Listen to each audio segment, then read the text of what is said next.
offense of the Princeton Tigers. Comes again, Princeton, they like to go behind the goal. 2 passes and an easy goal. They do it so beautifully. For the run and gun attack of the Virginia Cavaliers. On one, they move the ball. Backside, Watson looking for rope. He's got it. It's huge. For my whole life, I've been playing this sport. My dad's my high school coach, and he's a coach, and I've grown up with the sport, and I've come to these Final Fours forever. And I just need one of these championships to make my career feel complete. A slightly damp but very excited Bird Stadium in College Park getting set for a huge matchup. The NCAA Division I Lacrosse Championships, the best against the best, featuring the #1 seed Princeton Tigers taking on the team from Virginia. The Cavaliers against Princeton, two of the best offenses in the game. From College Park, hi everyone, I'm Leif Elsmo, bringing you my 13th straight championship, proud to do so, joined by 4-time All-American Quint Kesnick. Quint, you played in the goal, you were here for Hopkins in '89 last time, but this game is not about defense. This game is about offense and firepower on both sides of the field. The two best offenses in lacrosse. Let's take a look at the Virginia Stars. Doug Knight, 55 goals. He's a real great dodger. Michael Watson, right-handed player, he can light it up. And the quarterback for the Virginia team is Timmy Whiteley. He's the assist guy. He distributes the ball so well. For Princeton, you got 3 different sophomores. Jesse Hubbard with a ton of goals. Massey, the tremendous penetrator from behind. And Hess, he runs the show on the left-handed wing. And look at the numbers underneath those graphics we showed you. Both had great semifinal games. We expect a lot out of them in this final. But you know what? There's a big story between the pipes. You know there's a lot of pressure in a championship game on a goalie. This game, maybe more than most. Huge pressure in this game for both Cairns and Sanderson. And these aren't the best goalies in the country, certainly. Look at the percentages. 55 for Sanderson, 57 for Cairns. They'll be tested because these shooters are fabulous. Princeton has a little advantage, though. Their backup goalie, Pancho Gutstein, has seen action this season and, in fact, really did a great job in relief of Cairns against Syracuse in the semifinals. So maybe the biggest difference is there is somebody in the bullpen for Princeton. You know, weather could be a factor. Our partner in broadcast, Christy Lee, is down on the field talking about the weather conditions that could make a change in this game. Well, things are definitely less than perfect. We're under the lights at 11 a.m., and it's been drizzling, raining for 3 days straight, which is causing saturation of the playing field. The guys are wearing these cleats today, the little bit longer. They have the smoother surface so that the mud in the grass doesn't clump up, which in theory makes for better traction. We're going to have to wait and see if that theory holds true. Slip sliding away, that could mean mistakes, and mistakes could win or lose a championship. Leif? Well, Virginia and Princeton looking to make history today, but each team has a history. Let's look back. 1972, the last time the Cavaliers won the national championship, led by Jay Connor, the great feeder. This team beat Hopkins in a 1-goal game on this field. Just 2 years ago, it was Virginia against Princeton. This overtime goal gave the Princeton Tigers their championship. They haven't lost in this game yet. They're 2-0. Who will win today? We'll be back for the opening face-off from Bird in just a moment.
We're back at College Park, Maryland for the NCAA Division I Championships. The crowd pouring in, a potential record crowd.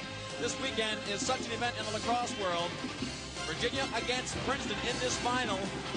The best of the best in Division I lacrosse. Leif Elsmo along with Quinn Kesnick and our broadcast partner Christy Lee. They're all here, the Wahoo fans, the Princeton fans. And we are in for a great one.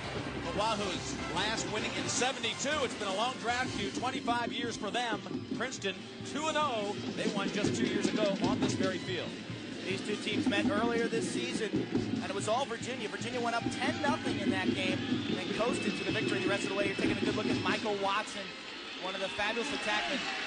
Take a look at some of the numbers. Quarterfinals, Virginia blowing out Harvard 23-12. And in the semifinal 2 days ago, they cruised over Hopkins. Princeton with wins over Towson and Syracuse. Princeton wanting to control things a little bit. They can run and gun on you, but they get the opening face-off of this one. A lot of experience on this team. James Mitchell brings it down for his team. He's only a junior. And the pure sophomore attack. This is Hess starting in his offensive end. This is Hubbard, the big gun. More of the shooter of that trio. Puts up some big numbers.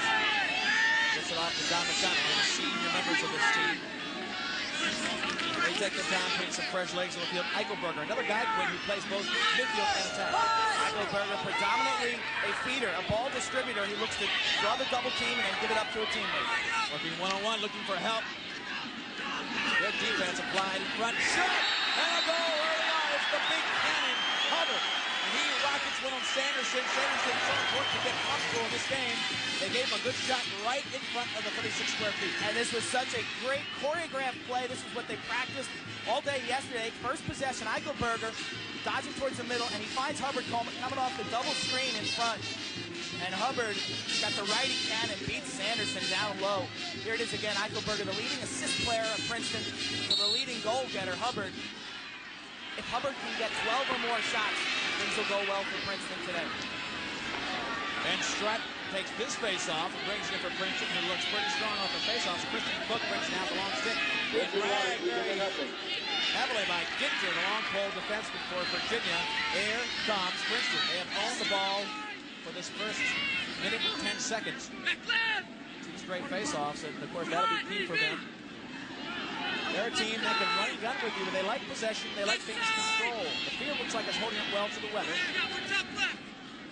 Right now, Hess now trying to control against the tough defense of Mahoney. This is a matchup that may be interesting today. Yeah, John Hess thinks he has his pure quickness advantage over Mahoney. Look for Bill Tierney and Princeton to attack Mahoney, to attack Zeller and Smith on the low corners of the Virginia defense. Ball now worked by Bonds by junior from Colorado. He falls, the defenseman falls. Here comes Bonds by slide, happens. Easy goal, backdoor. 2-0 Princeton, and Virginia got nailed on a slip by the defender. 2 passes, backdoor goal. This field is extremely slick, and we see a result right there. Bonsbach, Melchione fell to the turf. Bonsbach joins him, but he regains his footing and finds Ogier all alone on the backside. Virginia was forced to slide across the front of the cage. And Quinn, those 2 shots, that one in particular, not an easy save, but both savable shots. And Sanderson, backdoor, you can't make that. The first one had no screen on it. Sanderson has to get one on his stick to feel comfortable. So far, 2 shots, 2 goals. And Virginia doesn't really have a capable backup goalie, so they're stuck with Sanderson, regardless of how he plays. 2 goals in 1 minute, a 2-0 lead for Princeton. And they did not get into the zone in 10 seconds. It'll go back to Virginia, their first offense. And guess what? They are hungry to put some pressure on Cairns. Bill Tierney on the sideline. Look at the intensity of that coach. 9th year at Princeton for Tierney. 2 national titles in 92 and 94. 64 and 10. That's his record in the past 5 years. Faceoff's not looking good for Princeton, for Virginia. 3-0 for Princeton so far, early in the game, of course. But so far, they look real comfortable with the surroundings. Here goes Watson, 1-on-1. Coming in, looking for backdoor. It's Whitley. Trying to work it around, get the backdoor shot. Knight wants to go. He gets it checked out of his stick. Here comes Princeton, looking for the fast break. Overshoots Katz. Katz gets it back. Here they come. Massey up front. Here's Hess. Defense knocks it down. Mahoney got a piece of it, and that one bounces wide. So Mahoney saved that one from going into Sanderson, and it's backed up beautifully by Sanderson. Rob Neff, the long stick, making a beautiful ground ball in front, missing the cage. But Hubbard with the goose at the midfield line to Katz. Sensational play. Sensational. Tucker Radeball brings it down to Watson. Now back to White. Watch 14. He's the quarterback of this team, the senior. He wants to put pressure right there. Shot wide. Both of these teams like to go to the goal. I tell you what, this is exciting for these lacrosse fans. This is exactly the tempo they wanted to see. They want these offenses to unlock the door, get the sticks moving. Princeton's going to switch up defensively today between a man-to-man and a zone. Right now, they're in a man-to-man. Whiteley taking charge, trying to get it back to her. Looking all the way across the field to Leahy, I believe, and could not get him. Princeton leads the series 5-4 in the 94 championship.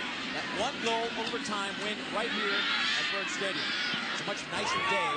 We thought that maybe the wet conditions might affect Princeton a little bit. We'll have to see. The game's very young. But Virginia was the first team to really lose their feet and give advantage to Princeton.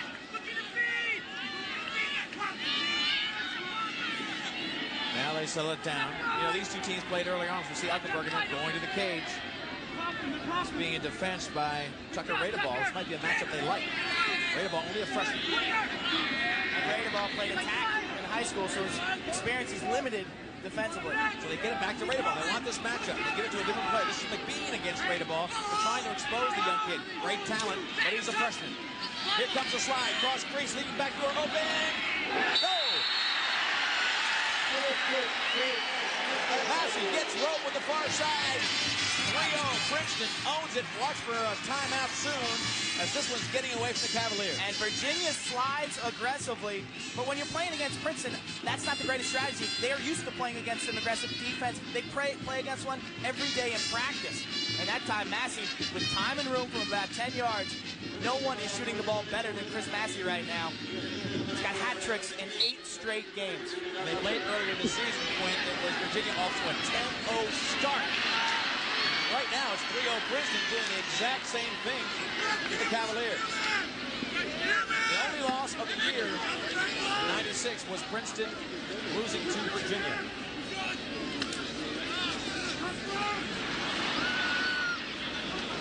Jeff McBean talked about that loss earlier this season and his thoughts about whether it might help him. I guess it's still in the back of my mind. Obviously, we'd like to win to prove that it was, it was in the best effort. But I think it also is telling us that, hey, this is a good team and they can do a lot of things to us. And we've got to be ready. We've got to be prepared, or else, it might happen again. Well, McBean talked about the comfort level or how that rehearsal would affect them. And we look at Cairns, who just took Watson in the face. Watson shooting from about 36 inches, gets a diving goal to make it 3-1. And the signature move from Michael Watson and Doug Knight, they go straight to the goal. They make no bones about it. They don't shake and bake. They don't do much dancing. They go straight to the goal. A lot of times they'll end up in the crease, but they're extremely tough to stop. Crowd pouring in here. Forget the weather. This is the greatest matchup of the year and the biggest game of the year for Division I lacrosse. And a good look at the conditions and the face-off. Now, these 6 players have to get possession before the other players are released. Princeton has owned the face-off so far, and here they get another. Picked off in midair. Here goes Virginia. They like the unsettled. Whiteley looks to Watson. They're looking out front. Alcione was open, but nobody gives it to him, and Princeton dropped it back in. Whiteley wants to take charge of this game and saw him in the open. This means so much to the senior. Alcione to the far side. David Curry, talking about great shooters. This one's right here. Curry thought he had a little bit of something to shoot at. Curry is, talking about on fire. This guy is electric. Curry, the transfer from Gettysburg College, where he was a Division III All-American, and he has fit in. Former attackman, again, playing midfield this season. Whiteley getting hammered by the defensive Princeton. They're really working him over tough. That's Beckett Wolf, possibly the best defenseman. The guy against the most dangerous assignment. Princeton into a zone. Virginia taking the time against it. Virginia with a run against style has plenty of zone. Watson feeling good, wants to go one-on-one against the zone. He'll get a slide. 2 on him. Back to Whiteley. Looking up, they want to rotate it around to the backside of that zone quickly to try to get a little bit of room for shot. Curry's got one. Out on Alcione. Watson looking the side. Pushing in. Got room. And he's got room. 3-2. The old 5-hole. He wheeled against string on Cairns. He goes right between the legs. A lot of times against his own defense, you've got to carry, you've got to draw the slide and look to dodge for yourself. Watson right here draws the double team and then fades away from the cage with a fadeaway jump shot, freezing the goaltender because of the overhand motion. watch the stick work of Watson right here, straight overhand, and what that does is freezes the goalie high. You shoot it low. Michael Watson, certainly the best in the business from that area, from that right-hander spot at about 10 yards. And you'll see Doug Knight on the other side, number 7, before this day is out. He'll drive that side. You'll see Curry fire from the outside. He's a long-range shooter for Virginia. Good check. That was also a lot of time off the clock. The first rest Sanderson and the defense has had, Quinn. Give that Virginia team a little bit of time to settle down. Time violation. They didn't get it into their offensive box, that offensive zone, in 10 seconds. Virginia gets it back. And both goalies don't look particularly strong early on. Have you had a save yet? I'm not sure. Karen's made one save off the shoulder, but it didn't look like he was all over it. Wren throws it away. Now they're still scrapping on the loose surface. Big check keeps it alive. Here goes Princeton. Very smart with their passes as they bring it up. Dennis Kramer. Kramer off to McBean, the leader we saw talking about the opening loss to Virginia earlier in this season. They just settle things down a lot. Princeton presents so many problems for you defensively because not only do they have great individual talent, the team concept is better, as good as anybody in the country. Off-ball movement is continual. Yeah, there's a lot of picks and screens in front of the cage and balance. You know, Princeton, they can go to 6 or 7 different guys when they need to go. McBean had room, and the sliding long stick comes off on him. Virginia now doing a better job of balancing. Mahoney now out on the ball. Weingrad comes out and get a little bit of attention on Hess. Low shot, and finally one hits a stick, the backup shot goes wide. A good first save for Sanderson to give him a little bit of time to settle down. Virginia's changing somebody on the defense event. This is really critical. How the heck they're doing this? This is man short. They got away with one there. Virginia changed a man when they were on the defensive end. So all intents and purposes, it was a 6-on-5 for that shot, and they got away with it. From point-blank range, Princeton with 2 quality shots on the cage. We've got to finish those opportunities. McBean out front, the playing time. Hess now goes behind. Matchup they don't mind now. Going off the field is McBean. They got a fresh player on. Time winding down the first quarter. 5 goals scored in probably the first 6 minutes of this game. A lot of offense, as we predicted. I think that probably makes both teams feel comfortable, Quinn. They got that out of their system. They don't have to hold it. They're just going to go ahead and play the cross. Good check against Bonsbach. Ball loose. Can they get it? No, Bonsbach. Good shot. Good look to the top of the crease. One pass there. Watch out. Ozier. Great 2-sport athlete for Princeton. Plays for the basketball team. This is really his first year, Quinn Ozier. They got the full weeks of practicing for the lacrosse team. That's right. He left the basketball team in December after a holiday tournament. Really concentrate on lacrosse. Certainly one of the best athletes on the Princeton Tiger roster. Bonsbach against Ogie. He couldn't get it now. Virginia's got to pick that ball up. He did a great job. They didn't collect. Virginia on the run. As deadly as anybody. Watch him. He's got some room. He's got time. He's got a shot. And it's picked off by Cairns. Cairns looked him right in the eye. Took that one out of the sky. And you can see Michael Watson mixing it up. Scored earlier low. That time he was trying to get the goalie going down, maybe guessing low. But Karen's not a guess goalie. Generally will see the ball and give every shot an honest effort. Hess now controls for Princeton. Still 3-2. About 5:24 left as you see the clock moving down in the first quarter. Hess against Mahoney. A matchup he felt that he knew. He knew Mahoney from the Empire games in New York. Mahoney has not been tested this year. Seldom do teams have 3 quality attackmen where they can pick out a guy that they want to isolate against. But we'll call Mahoney's name a lot. He's faced up against Hess, and Princeton's going to go with him. They're going to take him to the cooker. As he coming in, shot up top by Hess, looking to shoot. He didn't tell you. Hoyt came out and shut him down. Short stick defender Hoig is another story that we'll get into. Brad Hoig, 24, watch him. He doesn't have a long stick, but this team from Princeton respects him so much, they don't want to go one-on-one against him. And down again from Virginia, a little bit unsettled. Watch back door, couldn't collect. Out of bounds, it'll go to Sanderson and the Wahoos. That was a super look by Ozier, slicing that feed through the defense. Hess could not control it. Again, Virginia very aggressive with their defense. Take a look at the shots. Princeton doing a nice job, but Virginia making the most of their shots. Virginia, this is the clear again. They have thrown the ball pretty erratically in the middle of the field. Virginia, they're known for their bounce passes, but certainly today on this wet grass surface, not the ideal place or time for that kind of bounce pass. Hard to read unless you're shooting at a goalie who doesn't want that uncertainty. And the ball really skims. When you hit this wet grass, it accelerates, stays lower than it would on a dry surface. McDonough will inbound. Goes back to Cairns, the goalie. Still 3-2. We're in the first quarter. Princeton down to a 3-0 start. They controlled every opening faceoff. Virginia followed up with a 2-1 of their own to make this a little more comfortable for them. Tommy Smith is 44. It's the first time we've seen him play defense. And this is against Massey. Tommy Smith is one of their best defensemen. And he makes the big check and shows why. It's going to be a loose ball hold against Smith. Smith with a big check, held up Massey so he couldn't get the ball when it was on the ground. And Rich Tamburino makes the call. And Smith and Massey, that matchup, I really got to favor Smith right there. Last time these two teams played, Massey only had 1 goal. Smith's got that great foot quickness and some up body strength, and Massey has problems with him. A big leader, Smith is, in the defensive end of the field. He likes to assert himself. Matter of fact, the All-American rankings came out today, and he got a pretty good award for his effort. First team, I believe. Michael Berger gets it checked out. Gitzer working him hard, puts it down on the grass. Here goes a potential fast break, couldn't pick it up. Here comes Whiteley, looking far side. Whiteley drives it down low, back to his teammate, coming in, Watson. Watson looking continually to the player coming up behind him to try to get a good shot on the trailing player. That's where Virginia can sting you. Their attack, they're so good at getting the loose balls off the grass and converting the transition opportunities.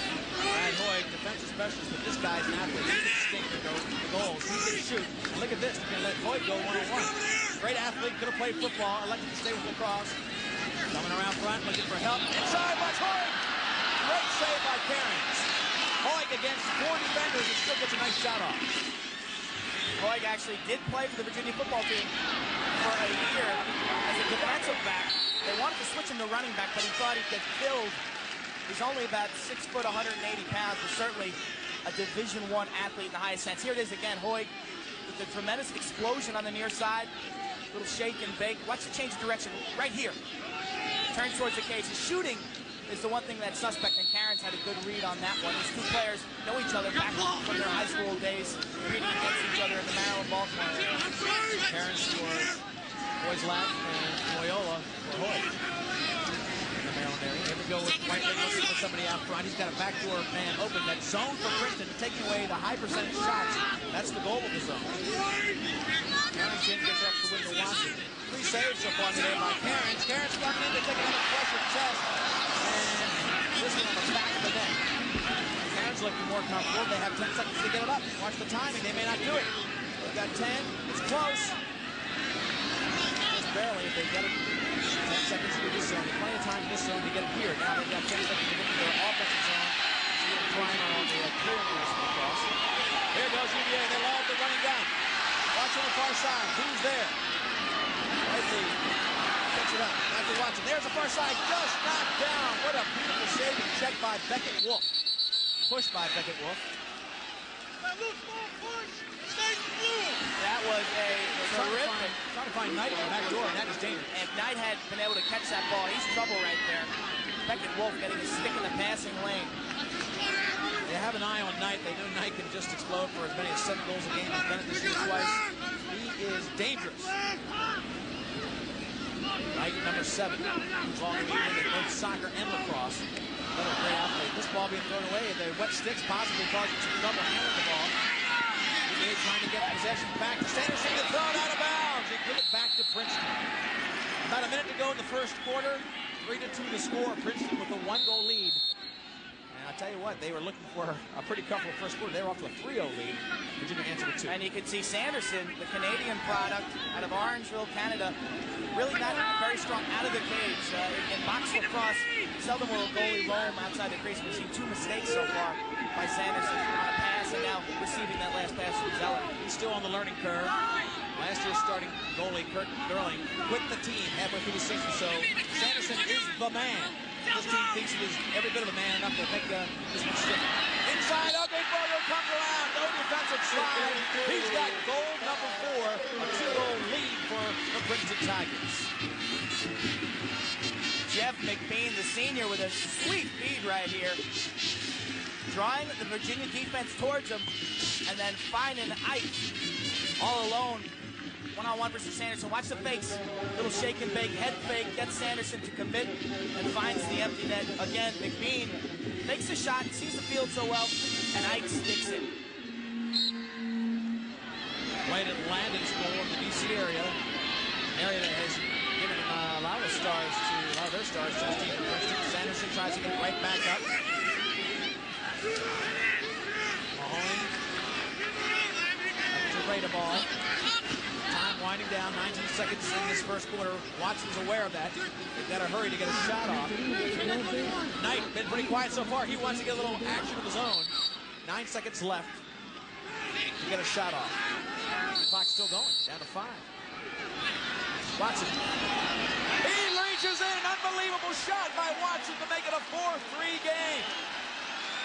And it's been an all-Watson show for Virginia. He's got all 3 of their goals. He took a page out of Knight's book, goes lefty on him, and he didn't have almost any room to shoot. He took every bit of it. This is unbelievable. Watson knows the clock's ticking down, wraps around one-handed with his offhand. He's a right-handed player. Sticks it in his left hand. Take a look at the clock.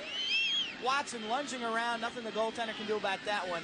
Michael Watson on fire with the hat trick. He's got 3. We do a lot of attention to be given tonight. Whiteley's the quarterback, and it's leaving Watson with a little bit of room to do what he wants.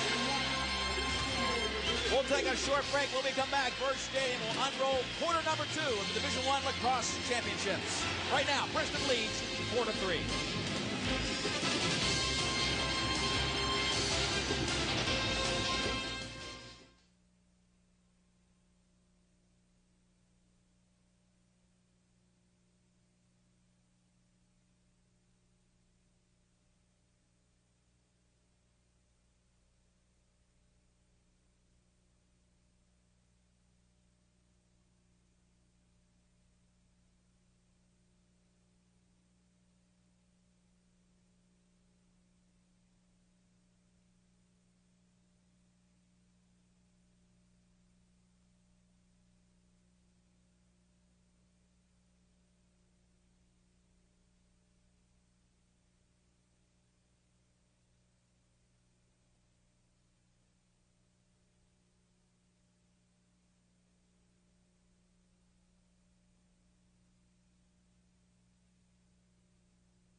Welcome back to College Park, Maryland. Bird Stadium Division I championship game as Princeton leads Virginia 4-3 in Division I men's lacrosse.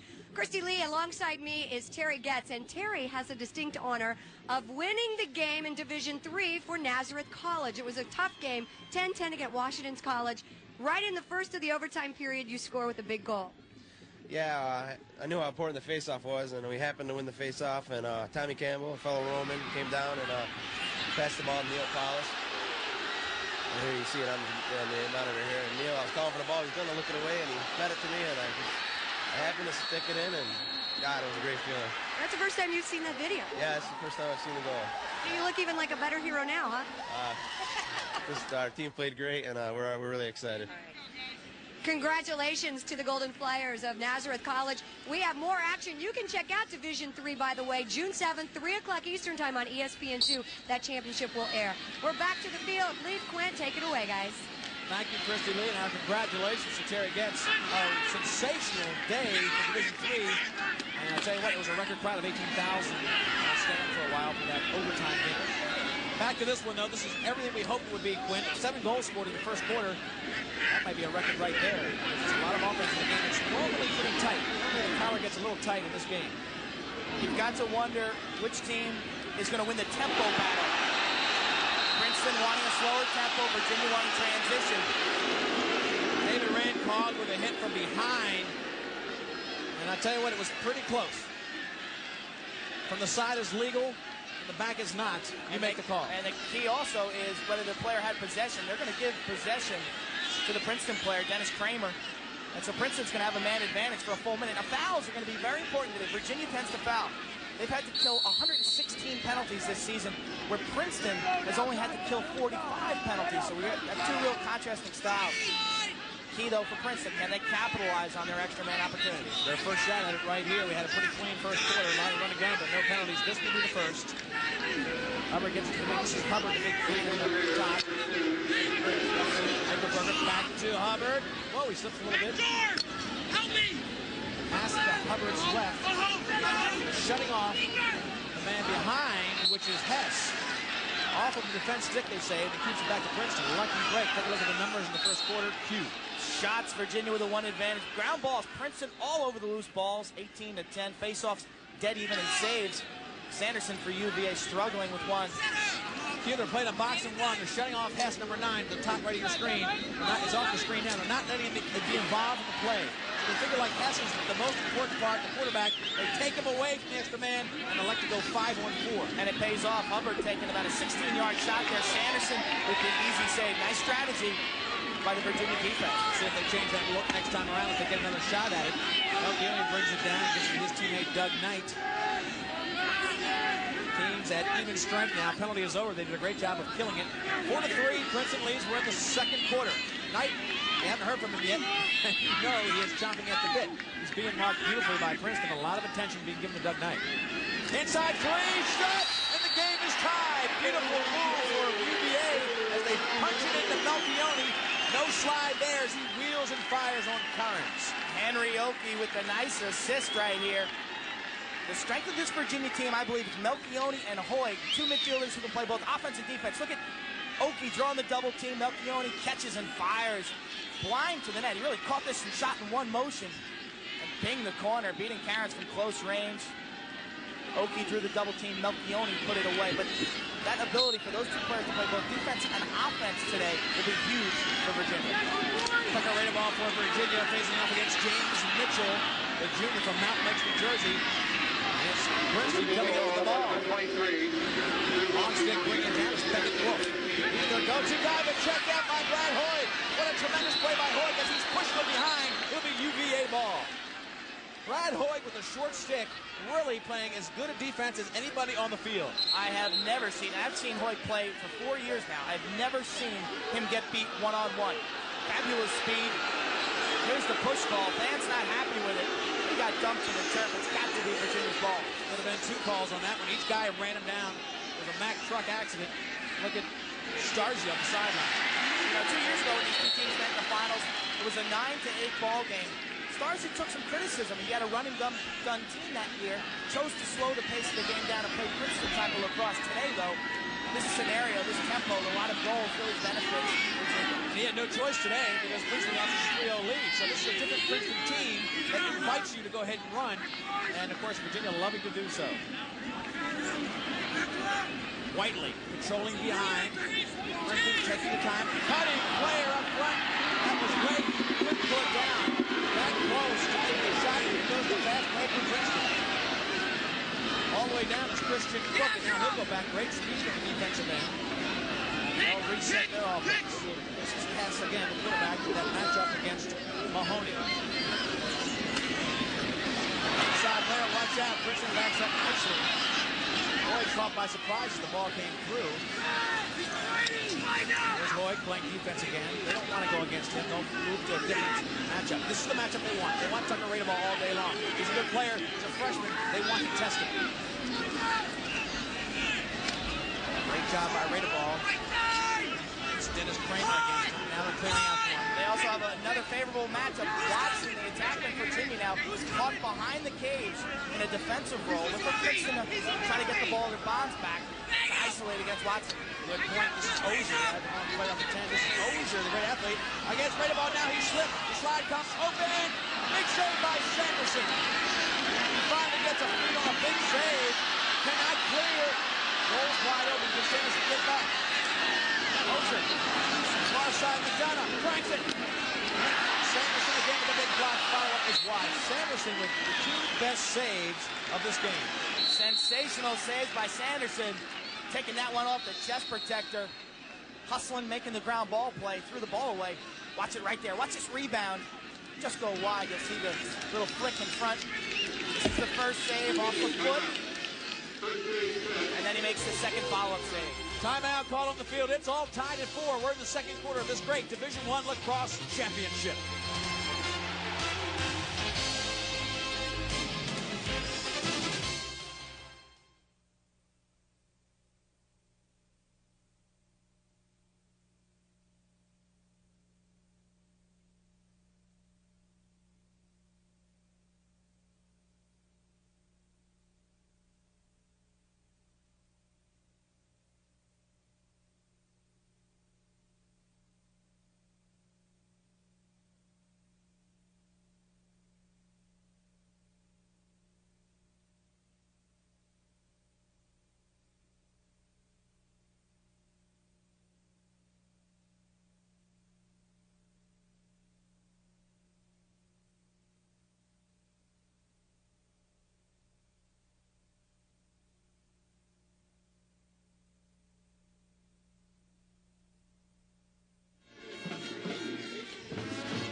The NCAA Division I Lacrosse Championships from College Park, Maryland. Well, it's baseball, you're an American, and it's Memorial Day. The doubleheader coming up starts on ESPN right after this game. We've got the Colorado Rockies against the St. Louis Cardinals. The Rockies will try to escape the center, led by the Blake Street Bombers. And Dante Bichette, batting .322 and 26 homers. Stay with it on ESPN. 4-4, this game started off with electricity on the offensive end for Princeton. 3 straight goals, Quint, and it forced Virginia to get serious real quick. Yeah, and they've played a little better in the cage since then, since the first quarter. Sanderson real shaky early, only 1 save in the first quarter. We've seen 3 sensational saves so far in the second quarter. If he can make about 55 to 60% of the saves today, Virginia's got a real great shot. Watson's been the story for Virginia. 3 of the 4 goals, Melchione with the other. They've shut off Knight so far. Knight's been such a big part of their offense. Can they win this game without Knight scoring? I think Knight will score. They just got to get more transition. Get the ball down low to Doug in that situation. So player falls down. Princeton, one-on-one, goal number 5. Beautiful job by Lauren Smith, a talented athlete that Quint talked about coming up, getting better every day. He's only a freshman, but 6'3". What a tough guy to handle. Only a freshman, 6'3", and 5 quality shots against Syracuse in the semis. And he has got a cannon, one of the best players out of high school in the entire country. Slow to slide right there, Virginia's defense. It's so tough today playing defense. You don't know if your player, your teammate's going to slip or not, so it's very tough to anticipate when to go and when to stay home. And that time, he got caught napping. Well, what happened was the guy, Smith, fell down flat out on the wings, and he was wide open coming in. You're right, the slide was critical, but the ground ball back open again. For Princeton, they're taking advantage of 2 ball downs on the defensive end of the Virginia defense.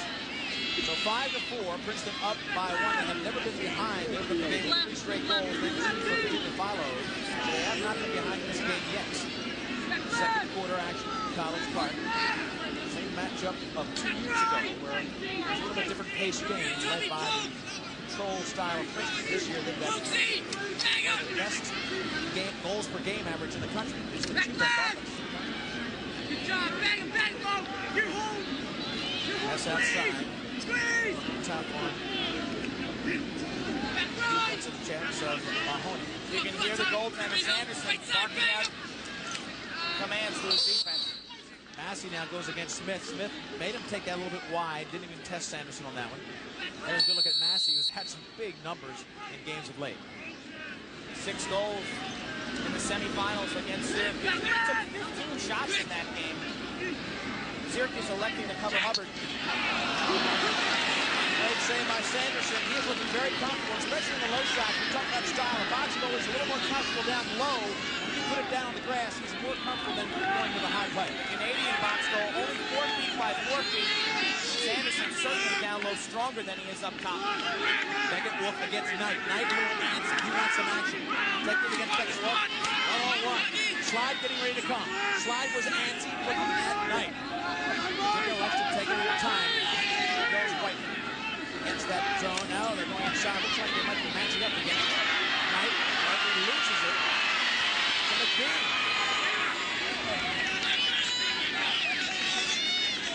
Opportunity lost for McBean. The great team defense of Princeton. I don't think anybody would argue with the notion that Princeton has the best team defense in Division I lacrosse. That's what they build their program on. Timeout called by Princeton so that they could maintain possession. So if the last one was a Princeton timeout, that would be their second. We will have to check on that. It's 5-4 right now. We've got 8 minutes to change left in the second. We're back to College Park in just a moment.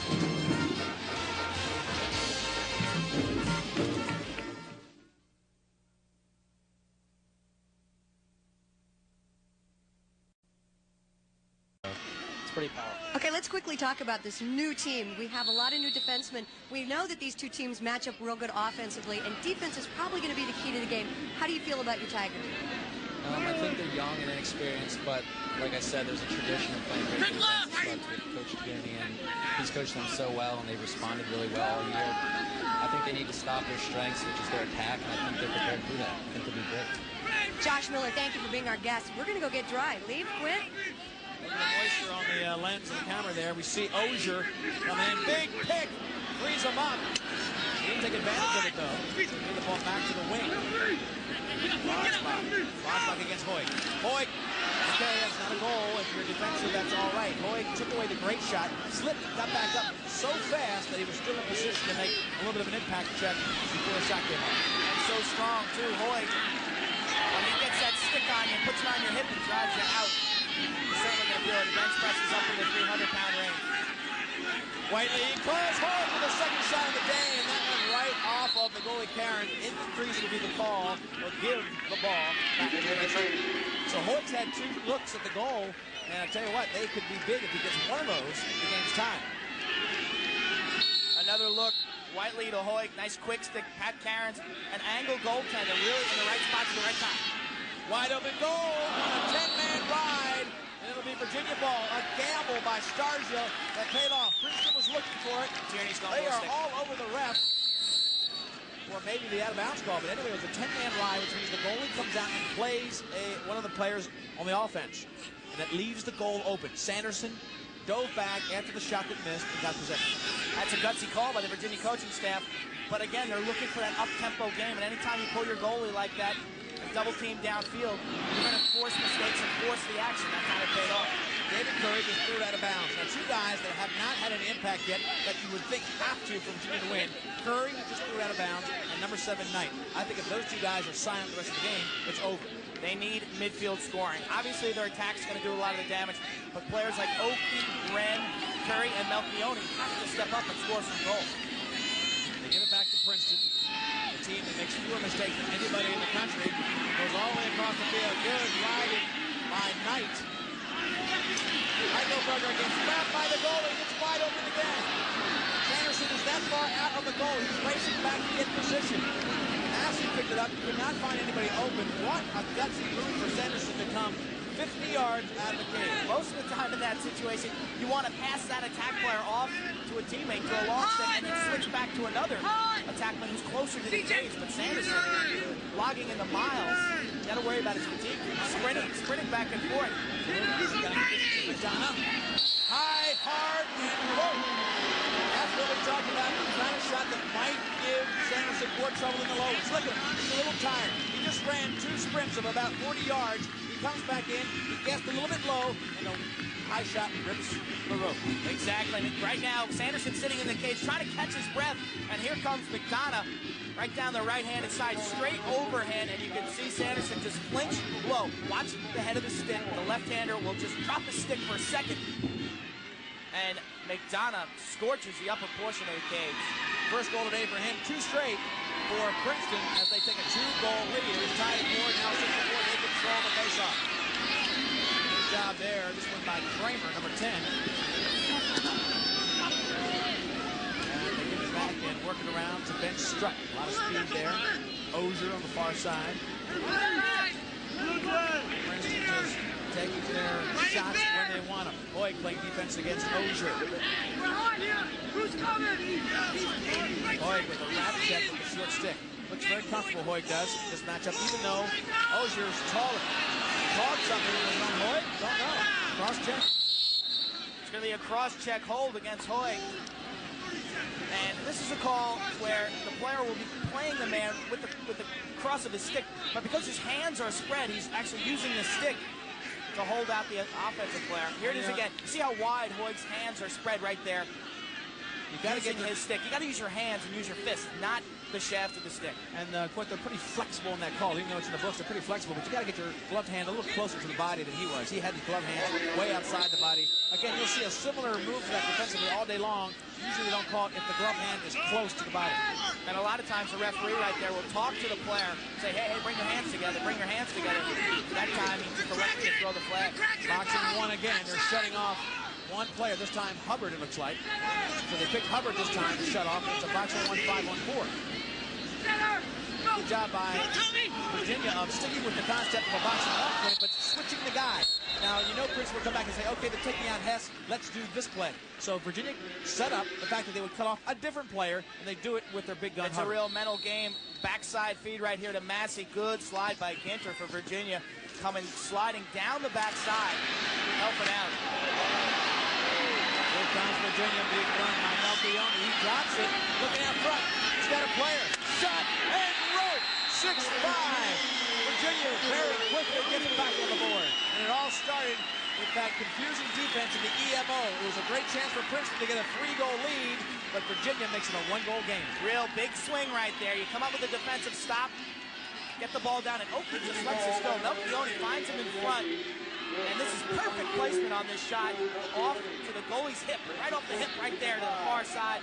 Aaron's had a read on it, got some nice body movement, but Oakley, 23 goals this season. Again, midfield scoring, so imperative for Virginia. Procedural call against Radeball. They'll get the ball to Princeton, who's really just dominating the faceoff. This is James Mitchell, who gets the benefit of that procedural call. Hoig dragging him pretty hard. The ball goes in. Hoig was dragging so hard to be in pass inside. Sanderson picked it right up, but Tunger, Radeball cannot collect. Princeton takes advantage and gets back to another offensive set. Boy, you get the ball back, but you've got to get the clear. You've got to get the possession in your offensive zone. And I stay away from Hoig if I'm a Princeton Tiger right now. That's not the guy you want to take to the cage. Oki, who scored that last goal, 1-1 in this quarter. A guy you normally don't count for big numbers, assisted Melchione and scored the last goal, so he's a big part. Melchione and Oki, they assisted each other in the last 2 goals. So they're going to different combinations as Princeton being effective, shutting out Knight so far and shutting out Kirk. Princeton now again with the ball. A 1-goal lead. About 4 minutes to go in the first half. Ozier. Allen Tucker Radeball. This is a matchup they like. Ozier is a tough customer. He stayed 6'2", almost 200 pounds. Against a freshman. He falls down, far side. Whoa, right there to Haskell, picked off by Hoig. Again, they can't get possession. This will take its toll. You make 2 great defensive plays, but you give it back to a team that's going to hurt you. Sanderson shoulder blocks this one out of bounds, and they get it back. This is the 4th possession and a chance to score. And Princeton had the opening on that last play, couldn't convert inside. They got it right to the Ozier crease. did a great job. Watch the 3 players slide to Ozier, and Massey just can't handle it. But then look at the hustle. Hubbard, and now they generate a 3rd chance opportunity. Jesse Hubbard with a big check to get it back. A lot of pressure on that man right there. Makes the big save, but again, how much can he take? He's the guy, the man of the hour, and they all think that he's man enough to handle it. No bullpen action for that guy. Behind the goal now, Princeton's great catch against Hoig. They're really working Hoig. Maybe the idea is to wear Hoig out for the 4th quarter because they can't get people trying to really wear him out defensively. Stuff! And a big save by Sanderson again low in his comfort zone. Push call against Virginia, I believe. Virginia trying to... Dom Starsia talks about the goalies, about this game. Let's go to Dom Starsia, soundbite on the goalie. I think that there was one critical element in this game is that you're looking at the goal play at both ends. You get a young pup in the cage. They've been a little unsettled at their position. You got 2 good offensive teams. One team shoots the ball really well from the 12 to 14. The other team shoots the ball well from the top of the cage. If one of these goalies is able to rise up a little bit and play well, that could clearly spell a difference in the game. And the inverse is if one of these goalies does not step up in this situation, then that team is probably going to struggle a little bit. Well, this goalie is doing everything he can. He's playing at as high a level as he's played all year right now. So the focus shifts, Quint, to the offensive end. Where's Knight? Where's Curry? You got to have them to win this game. Yeah, and especially Doug Knight. And Whiteley has been a little taken out of the Virginia offense also. But Princeton had their chances on that last possession. Massey could not handle 2 balls in front. Let's see what Virginia's got offensively. Massey's got Smith on all day long, maybe getting a little rattled, but a great aggressive stick action. Smith of the defense of Virginia. Watch it back to Whiteley. Working that right-handed side as Princeton stays in a zone for this offensive set. Virginia's going to change some people now as Princeton in the zone will give you time to control the ball. 2:30 left. They may be looking at a last possession if they really take their time. Maybe a little bit too much for that. Plenty of time to comfortably work the offense against the zone. Up top, rocket shot. A little bit wide, a little bit high. Curry is really the outside shooter for this Virginia team. They don't have a legitimate outside shot other than Curry. Watson, Whiteley, and Knight like to shoot from close, about 10 yards. There he is, back door. Knight all alone! He can't make it stick. Knight had his perfect shot, and it went in the crease. It was Air Knight. Zone put pressure. They went 2 passes backside. It was all Knight. And watch the goaltender, Karras, drop his stick, put it up high, and he gets help from the backside. Princeton defenseman Christian Cook doing a nice job. Here's Karras. He's not playing those fakes by Knight. He's trying to fake Knight himself. Drops down low, pops down high. That confuses the shooter. So Quick Keswick, when he was in high school, Clint knows Karras well. Had a chance to work with him for 2 years, developing his skills at Boys Latin. Next time Knight comes in, the smart thing to do would be just to shoot right away because Karras is anticipating those fakes. He's knowing that Knight's going to come in, give him that high, give him the low, and then shoot. If Knight releases it right away, I think he's going to catch Karras on his heels. Knight had the ball and a shot when he first got it, but Knight's comfortable shooting range is about 18 inches. He likes to put it right in your face. They get the ball back on that clear that was messed up above midfield. So, a minute 45 left, and Virginia with a chance to tie. Curry and Knight working this side. They do a switch as it goes back to Whiteley. Curry now on the crease. Whiteley pushing in, controlling. Pushing in, controlling. Tried to get it across to the right-handed shot on the other side. He's trying to lay the ball. He could not get it for the defense. Princeton wants you to make it that attempted pass.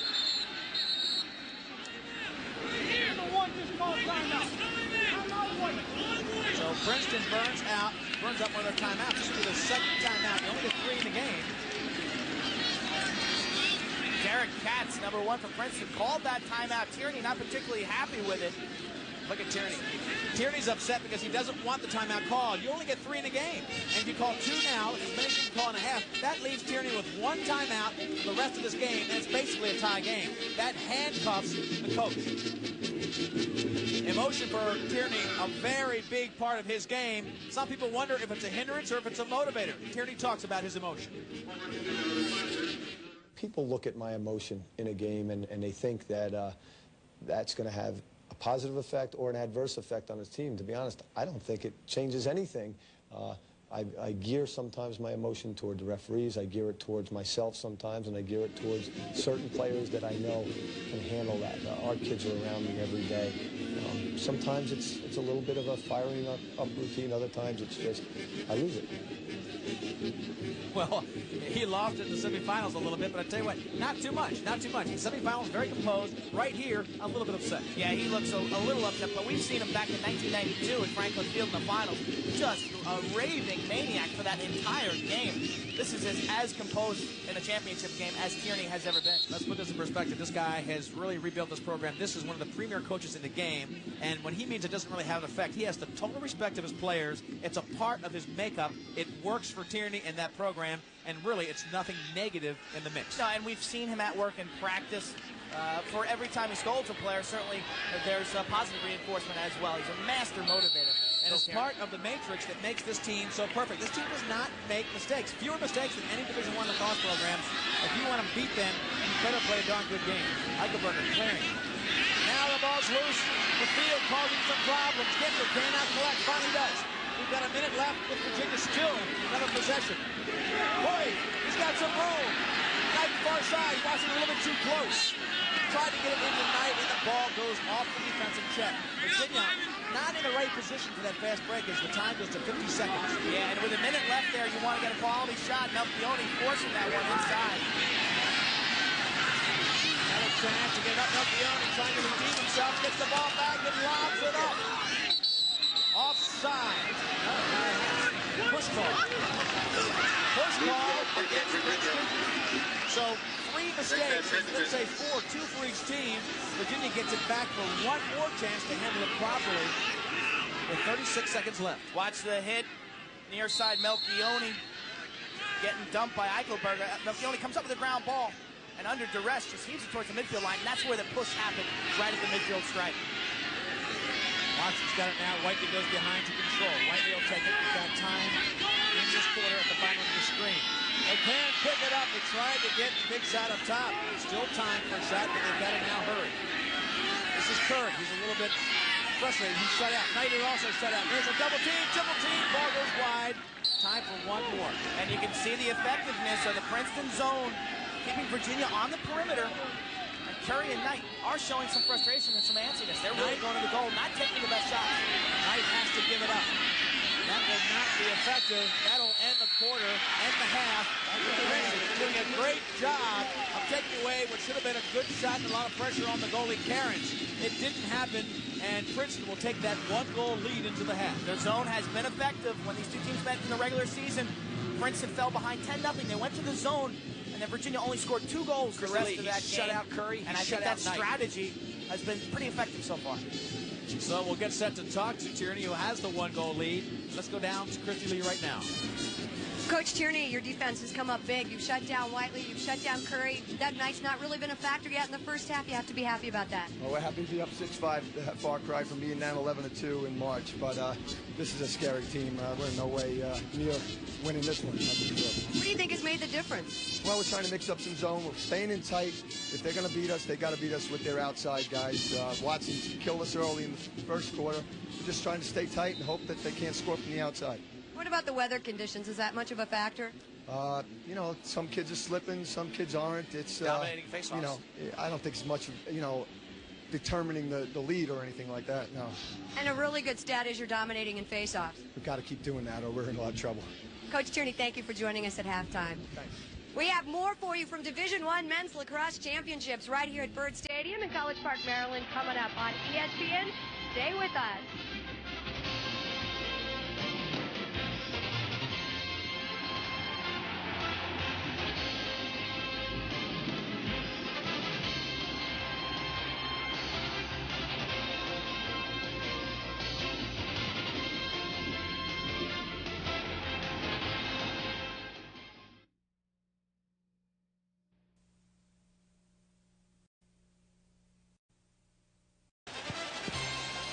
We're back at Byrd Stadium. It's a halftime break with the Tigers from Princeton leading 6-5 over the Cavaliers of Virginia.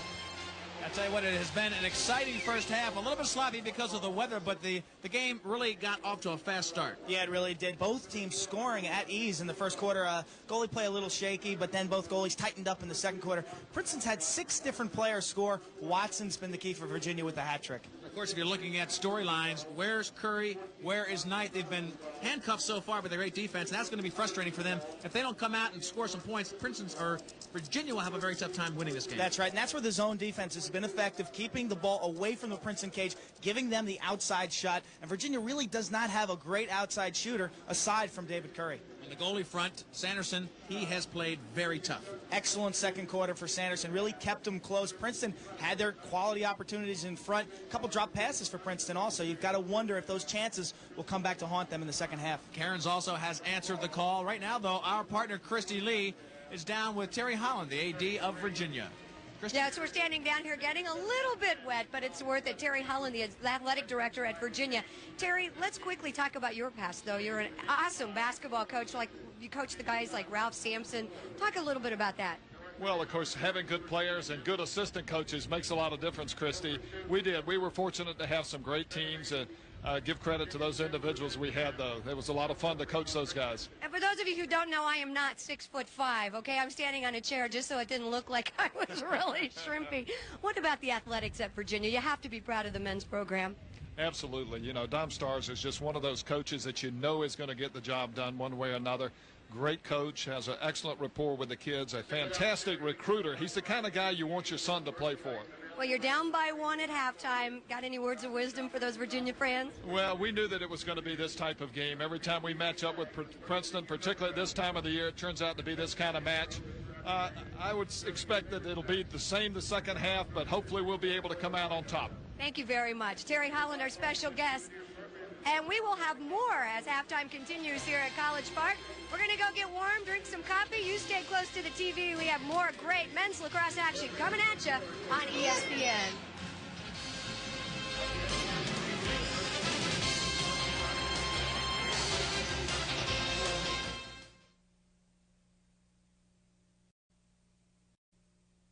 Lacrosse at Byrd Stadium. One of the biggest events in NCAA championships. It's lacrosse weekend where the semifinals with the finals of Division III and I make it a real happening, and they're all here to watch the best of the best. Lee Felsmo here, along with Quinn Kesnick, bringing you all the action. And it's been a little bit of a rainy day, but it really, other than some sloppy play, has not affected the offenses. They are electric. And you look at the highlights of the first half, it started very quickly. Yeah, it did. Two of the best offenses in the country. Michael Watson with a tremendous first half. But it started with Princeton with 3 goals. Chris Massey got him rolling. This made it 3-0. Princeton on the feed from McBean.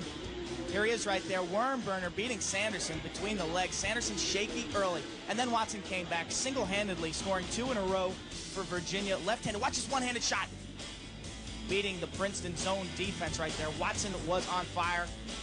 And for Princeton, their shooting really faded. Watch Sanderson here make the big save down low. The key to Sanderson has been those low kick saves, those low shots around the feet.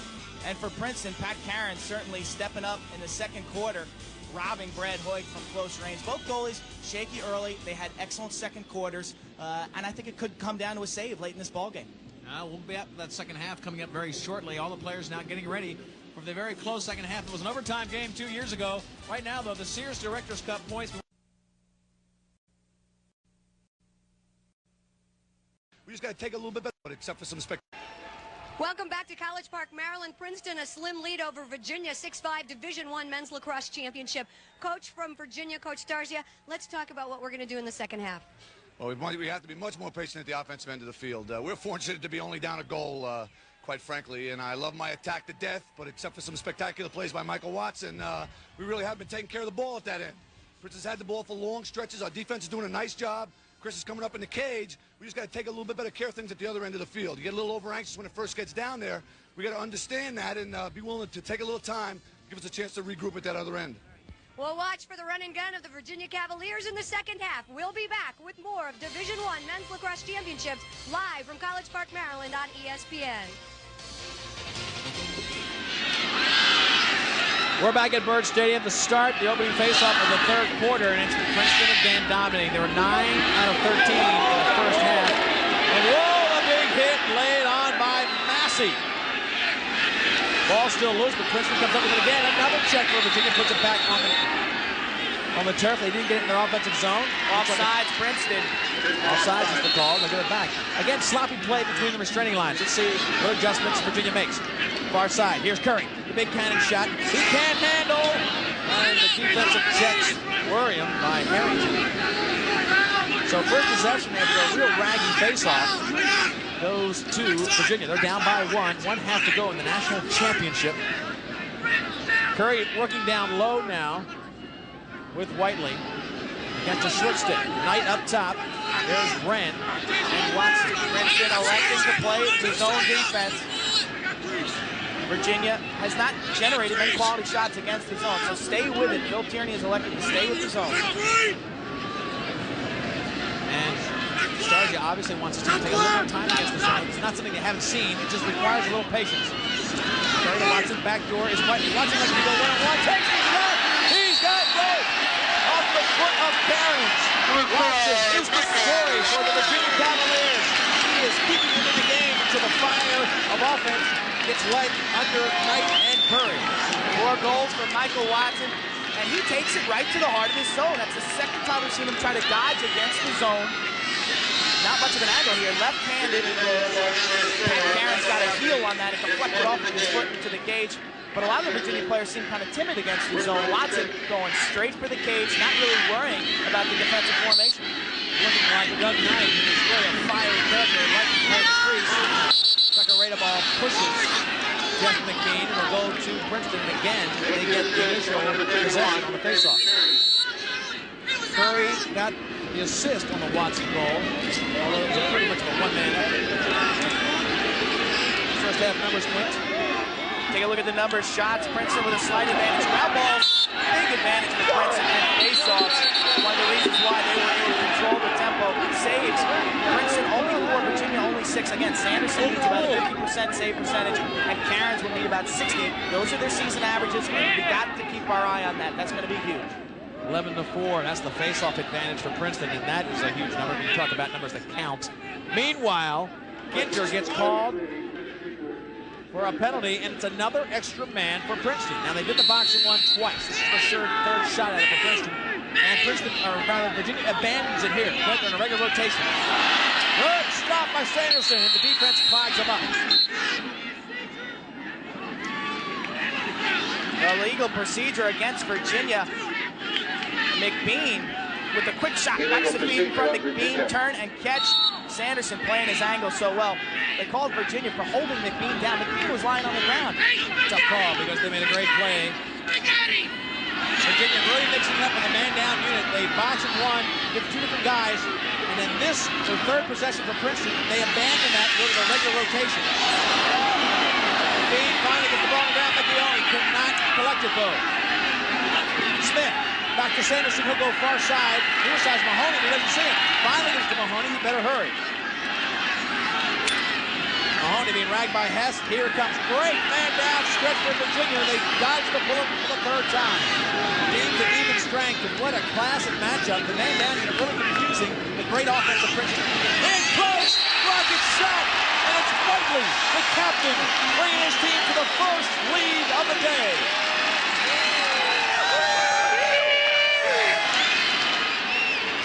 Timmy Whiteley, the senior, we heard from him earlier, has played in this title game 2 years ago. Watch it, just steps up, no one plays him, and he lets it go. Straight overhand, down low. Beautiful accuracy right there. Did not have much angle here. The lefty, such a cagey player. Picks his spots so well, doesn't make many mistakes. And that time, looked like he caught the goaltender, not ready. That's such a severe angle shot. Poncho Gutstein. Finally, Poncho, the little bullpen. Gutstein comes in for Princeton. Here he is, Poncho Gutstein, who put his finger in the dike in the semifinals to really get this team into this final. And now it'll be the senior's responsibility to get the championship for Princeton in '96. Cairns comes out, Gutstein in, and Princeton continues to dominate faceoffs. That is really starting to take a toll on possession time. The first lead of the day for Virginia, and it happens several minutes into quarter number 3. 12-4 is the dominance in faceoffs. Watson playing defense. Back door, rocket Second shot for Hess. It's tied at 7. And again, the high shot hurts Sanderson. The high shot. Sanderson only about 5'7".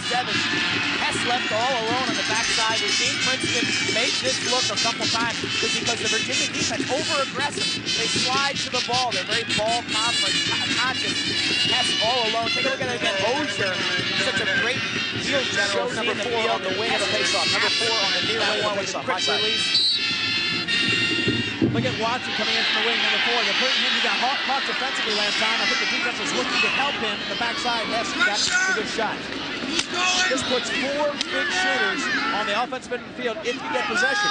Curry starts at the attack. Watson goes to the wing on the faceoff. And now you've got basically 4 great shooters on the field at one time. And Watson is one of the, in fact, he has the most ground balls on the entire Virginia team. That's why they've got him on the wing of the faceoff. He's got 78 ground balls. And for an attackman to have that kind of number is fabulous.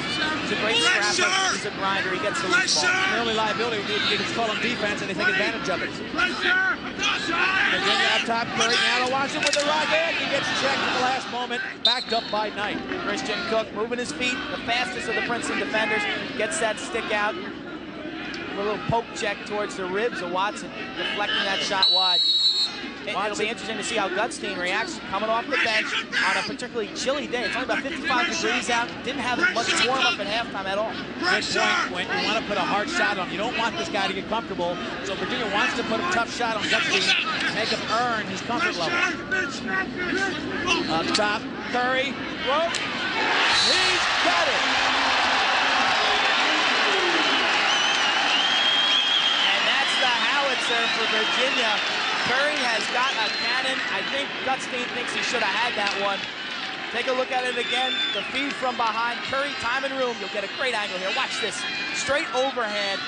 Laser off the stick of Gutstein. Again, Curry has been shooting the ball so well lately. 5 goals against Hopkins in the semifinals, and he's got 1 today. Well, the third quarter gives Curry 1 assist to Watson to start the third quarter, and then that goal, we asked at the end of the first half, where is Curry? Well, we just found him.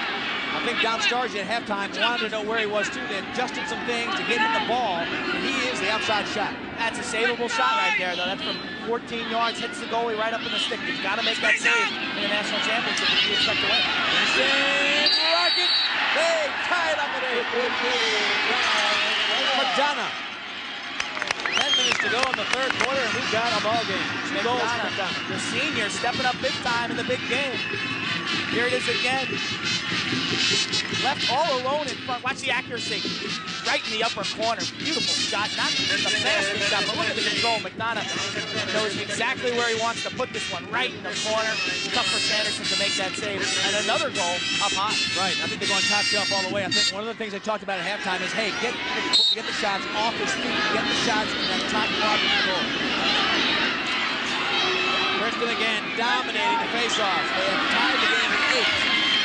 McDonough was the first score for this third quarter. Hess actually scored such a second for Princeton against 3 for Virginia in quarter number 3. 16 goals scored in the game combined. Hess, a big factor in this third quarter, assisting McDonough, and he scores from Ozier for that. Face-off dominance, we talked about it there. The numbers went 14-5 at bad news for UVA. In close for Hess, he gets it checked out. In the crease, must be. In the crease violation against Princeton. Boy, Lawrence Smith had a long way to go before he got to the crease. He must have just had blinders on. And that face-off domination should continue. Princeton uses a 2-man rotation. Mitchell will take 2 face-offs, and then Kramer will take 1. So those 2 players should be relatively fresh later on in this ball game. Princeton still with the zone as they give it back to Whiteley, far side to Watson. Watson's with a big score. Watch the shot by Radeball. He fakes it now, carries it back to Whiteley. Watson 4 goals in the day. He is getting some attention, no question about it. Derek Katz a short stick against Watson. Watson likes this matchup. I think he wants to go. They look at the slide. 3 players on him. He'll get a slide from 2 different sides. He's got to give it up. Doesn't give it up. Whiteley was right beside him, had an easy go to the goal. Gutstein got a kick on that one, hit him in the shin, the senior. Nice location. Little kick save he had. Gutstein smoked. Gutstein, 6'3", 200, takes up a lot of the cage. Not particularly quick, but on that last shot. Watch this leg shot! On top, misses room, and it goes wide. Ogie, a little bit of room up slot. They're making the two passes now, finding a soft spot in the zone, which is in the back of it. Knight has to shoot. He couldn't stand being out of the offense. He's a great player and just drove it to the cooker. He got a piece of the pipe, and that came back out. Hit the pipe. Doug Knight has been quiet. Throwing it down, that should be Virginia ball. They just threw it out of bounds as if it was a 10-man ride. A little bit of pressure, they just wanted the possession. The attendance today looks every bit as good as it was in the semifinal. A great crowd. And here's Watson again. Right shot! Front, okay, he goes wide again. So Virginia now better looks at the goal, a little more patience on offense, and putting a little bit more pressure on a goalie who just didn't play at all in the first half. They seem to know exactly what they want to do against this zone. Took them a half. First half, their only zone goals were Watson dodging for himself. Now they're getting the ball moving. They're getting that second and third pass.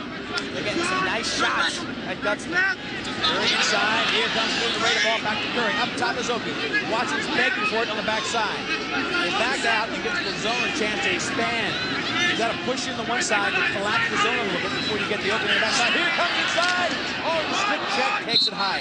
Curry had room, and the slide got there in time. Curry will shoot from anywhere. He'll let it go from 15, 18. And with a backup, it's not a particularly bad shot. Curry asks for it, gets the cut. Again, a pipe shot. On the crease. Still loose. A push call on somebody. They're taking it against Virginia. It goes to Princeton. Virginia is so dangerous in those loose ball situations in front of the cage. Whiteley, Watson, and Knight, not the biggest players, but they're so quick. Knight has a background in hockey, and a lot of times you come up with that ball and take a quick shot. You've got to be very conscious in those garbage situations. Watson challenging. And it comes inside again. Here comes Princeton with a possession with the game tied at 8. Under 7 minutes to go in the third quarter. Leif Ellsmo, Quick Kesnick, Christy Lee is with us. He's down in this great event called the Lacrosse Championships for Division I. We get it. Eichelberger got the ball. He's behind.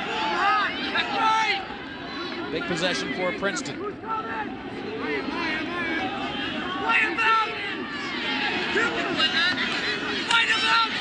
Isolation on the short stick defense. Watch out front. Massey wants to shoot it. Big save. Low. He went to the feet again. Sanderson owns the low zone. Smith is going to come up for the fast break. It's Gintger all the way. Gintger gets it to Watson. Near side. Whiteley pulls back. Whiteley looked at everybody, didn't like what he saw, and pulled back.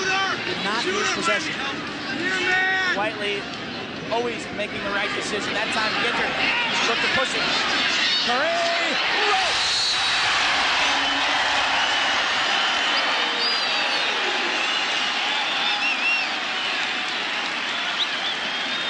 Gutstein has not found a comfort level yet. Virginia doing a good job of running in the guns when they get offense, and he was undefensed. Whiteley elects to hold it out, swings it tonight, and they get a break out of the box. Curry with a lot of momentum, subbing out of the box. Little spin move, and his outside shot sets up that spin move. Defensively, you know, Curry's got the outside shot. I got to get there, play defense. That time he tucked it, turned the shoulder, and he is putting the ball on a 6x6. Spin move took him from a right-handed shot to a left-handed shot, gave him a lot more net to shoot at, so it was a good move all the way around. Curry, don't forget, Division III player, transfers from Maryland, playing at the highest level of the game and showing that he can do it. 1-goal lead for Virginia. Face-offs 15-5 in favor of Princeton as they continue to win that part of the game. And I think Starr's just trying to find a way, obviously, to stop that dominance, because that could be the difference in the game. He's got to get some of these face-off possessions. If Virginia can extend this lead, you've got to question how long Princeton can afford to play the zone. The zone worked very well in the first half. In the second half, Virginia is tearing apart the zone. Curry, 2-1 in the second half. Knight, 2 assists. He's starting to give it up a little bit, and that's what he has to do to win this game. In fact, I wouldn't be surprised coming in this game if Knight had the 7 assists. He will get pressure defensively. Shot up top, goes wide. Christy Lee is down below with one of the best goalies in Division I. He was Division I first-team All-American. He's seen the great offense of Virginia. Christy Lee? We almost saw that ball right into our thighs, too, Lee. You got the best stopper Boy, right there. I tell you, we have Brian Doherty, one of the best goalies from the University of Maryland. We just had a goal scored. Brian, quickly talk about the goaltending situation here today. I think both goaltenders here today are under a lot of pressure. They're both having pretty good games, but they have very good offenses on Virginia and Princeton, so they have their work cut out for them today, pretty much. Well, things are tied up once again. Princeton just scored a goal. Leaf, let's hear about it. Barnsbach takes it. Thank you. Yeah, a little slipping behind the cage. David Wren from Virginia just falls to the turf, and that seems to be a slippery area. Barnsbach comes around left-handed, no slide defensively, but again, a mistake because of the turf surface. Princeton again dominating.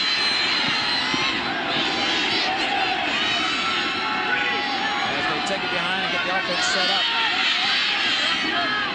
Princeton was not behind in this game for the whole first half. They controlled, they never behind, they had the 1-goal lead at the half. Virginia came out with a little bit of fire in your eye, knowing this was the last shot at it. Losing overtime game 2 years ago to the same team. Princeton has taken advantage of, I thought maybe the other way around coming in, but Princeton's been the team to take advantage of the slips of the defense. They've had 5 ties in this game, this third quarter especially. And I think the reason for that, Leaf, is the over-aggressiveness of the Virginia defense. Princeton plays a much more control-style defense, and in fact, in the zone, you're not asked to make that kind of play where you have to stop on a dime and change direction. That's the move you have to make, absolutely right. Ozier now going against the short stick defense. That's Hoyd, so tough. Mahoney with a good position against Hess. Had Hess's eyes in contact. Hess took his eyes off it, bounces off, and goes out of bounds. Hess was looking to force the right wing before he caught the ball. You can see he took his head off the ball, deflected off the plastic stick, out of bounds. Sanderson now coming way out of the crease. Whoa, with the clearing pass. Easily done. Curry, the big shooter, down to Watson. Howitzer to Howitzer. Those are the big guys. Whiteley will go back to set up behind. That's actually Knight now. They roll Whiteley up to the left wing. Wren has got 3:17 left in the third. Game tied at 9. Wren now goes deep to his left. He'll take an ISO. He's got Whiteley down low for help. Ball goes right into the really a poor move once he got the slide when he was in no position to make any feed. Nah, his hands were all discombobulated. There was no way they was going to free up the stick to make the shot. Princeton on the run, making running gun. Hubbard. No, that wasn't Hubbard coming down. We took it in. It was Ben Strutt with the big speed on the clear. Hubbard got the first goal of the game, and really hadn't heard from him since the goal was up. Sanderson comes out with a gamble, and look at, he's feeling comfortable now to Smith. Working up on the far side. Here comes UVA, game tied at 9, 2:30 left in the third. Smith controlling that nasty matchup. One-on-one. Tommy Smith, one of the tougher defensemen in the country. Nassau just doesn't match up well with him. Inside, looking for the rocket break. Check from the ground. Puts the ball down. Get a push call on Magana. I can tell it was Magana who was shaking his head before the whistle finished blowing. Virginia has not had an extra man play yet. That's one oddity of this game. They haven't even had a chance to run their offense. And that's typical of this Princeton defense. They've only had 45 fouls for 25 minutes in the course of the whole season. That's less than 2 minutes per game. They do not foul. A little bit of a look at their zone package. They've got Whiteley behind. Christian Cook sometimes gets back in pressure. They mix their zones right in the middle of the set. That's what makes it so tough to play on this Princeton team. Bad decision for Knight.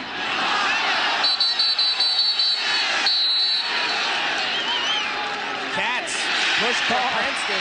The great acting job by Knight. Look at Tierney can't believe it. It was an acting job by Knight who really got the whistle blown. Yeah, there was a push. Was it a big push? Nice move by Knight. He knew the referee was right there. He gets the ball back. And Doug Knight, certainly one of the strongest and toughest attackmen that we know. Takes quite a push to dump Doug Knight. Knight's not going down. No bounce pass far side. Knight wheels in. Can't get it through the defense. Beautiful job by McDonough who came in. That is a gutsy bounce pass on this wet turf, especially since in the middle of the field, this field has a severe crown. Possession's critical. Both teams fighting. Here comes UVA. Red. Curry going down left. shot from out front. We have the round. Gutstein kicks it, and it just hits the pipe. Gutstein hit the pipe on his own loose ball. Oh, my gosh. I don't think Gutstein has any idea where that was or how close that was to being a goal. Whiteley trips the possession. Going to be the 4th extra man play for Princeton. And the small things add up against you. Princeton will load you up on these small technicals. Watch the replay of this last opportunity. Virginia with some hustle on the loose balls. Whiteley and Knight are so tough on the loose ones. Here's Wren picking it up, and they're on the move. Watch the ball now. Gutstein gets a piece, and right there, kicks it with both his left and right foot off the pipe. A little bit of a break for Gutstein. He only has 2 saves as you look at him. Came in, hasn't what you would call taken over the game. Hasn't been that terrible, but I tell you what, Virginia has gotten the lead. Now it's tied. The intangibles might make the difference. Princeton winning the faceoff war with a big margin. Princeton with the only extra man plays on the day. They're 0 for 3. This is their 4th chance. Virginia very aggressive here on the extra man defense.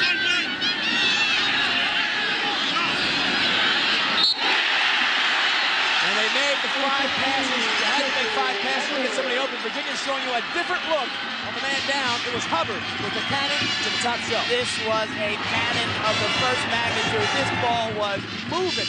Watch Hess make this catch. The ball's deflected. Makes a great reaction late. And Hubbard, time and room, just stinks the corner. Take a look at the water on the corner of this goal. This ball is moving up in the 90s range. Look at that accuracy. That is unbelievable. He doesn't hit it that accurately. Sanderson has to save. Sanderson made a nice move to it. He only left him about 3 inches to hit, and he hit it. You're not going to make that save, though. That is an absolute laser. Virginia on the first base, I think, controlling the wild in the middle of the field. They can't get possession because of the footage. 14 seconds left in the 3rd quarter. Virginia with yet another chance if they can get it inside. Number 10. Does Watson know how much time is left? He doesn't. Oh, in the helmet. Gotta be a penalty.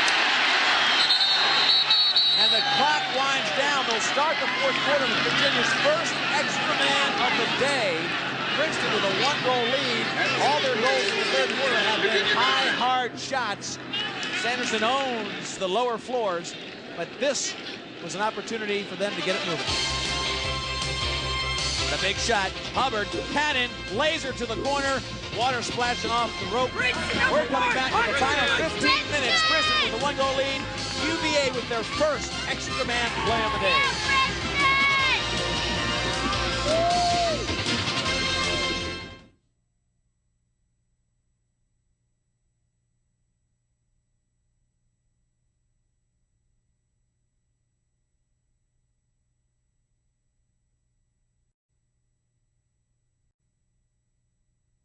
A great game of lacrosse, but don't forget, coming up after this, we've got Major League Baseball. The Rockies and the Cardinals, 1:15 scheduled start for that one.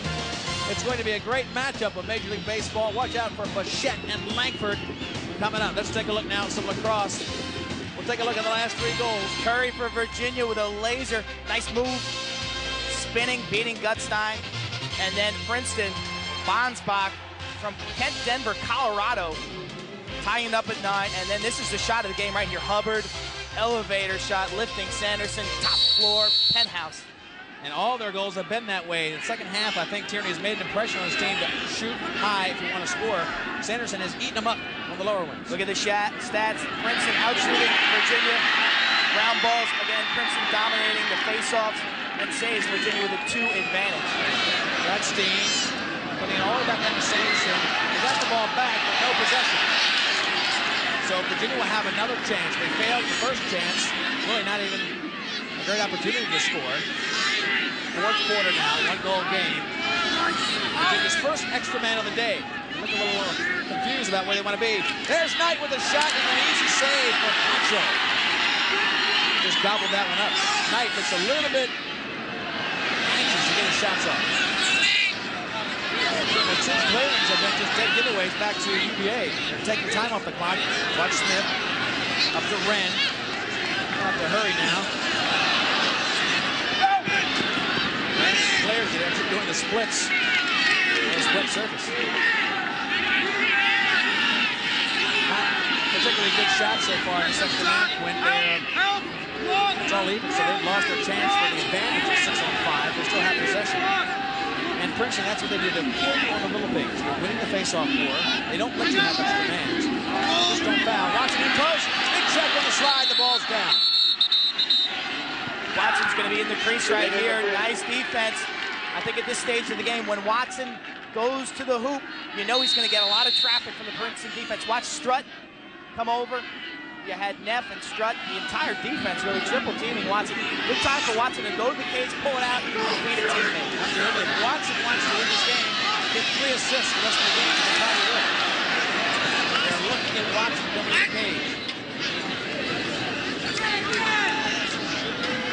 Princeton, 1-goal lead. You know they'll take their time. They'll be patient. Ozier, good matchup. You don't want to fall behind this Princeton team late in the game. They have excellent ball control. Their stall offense is just fabulous. Smith on defense. Fouled up Massey pretty well.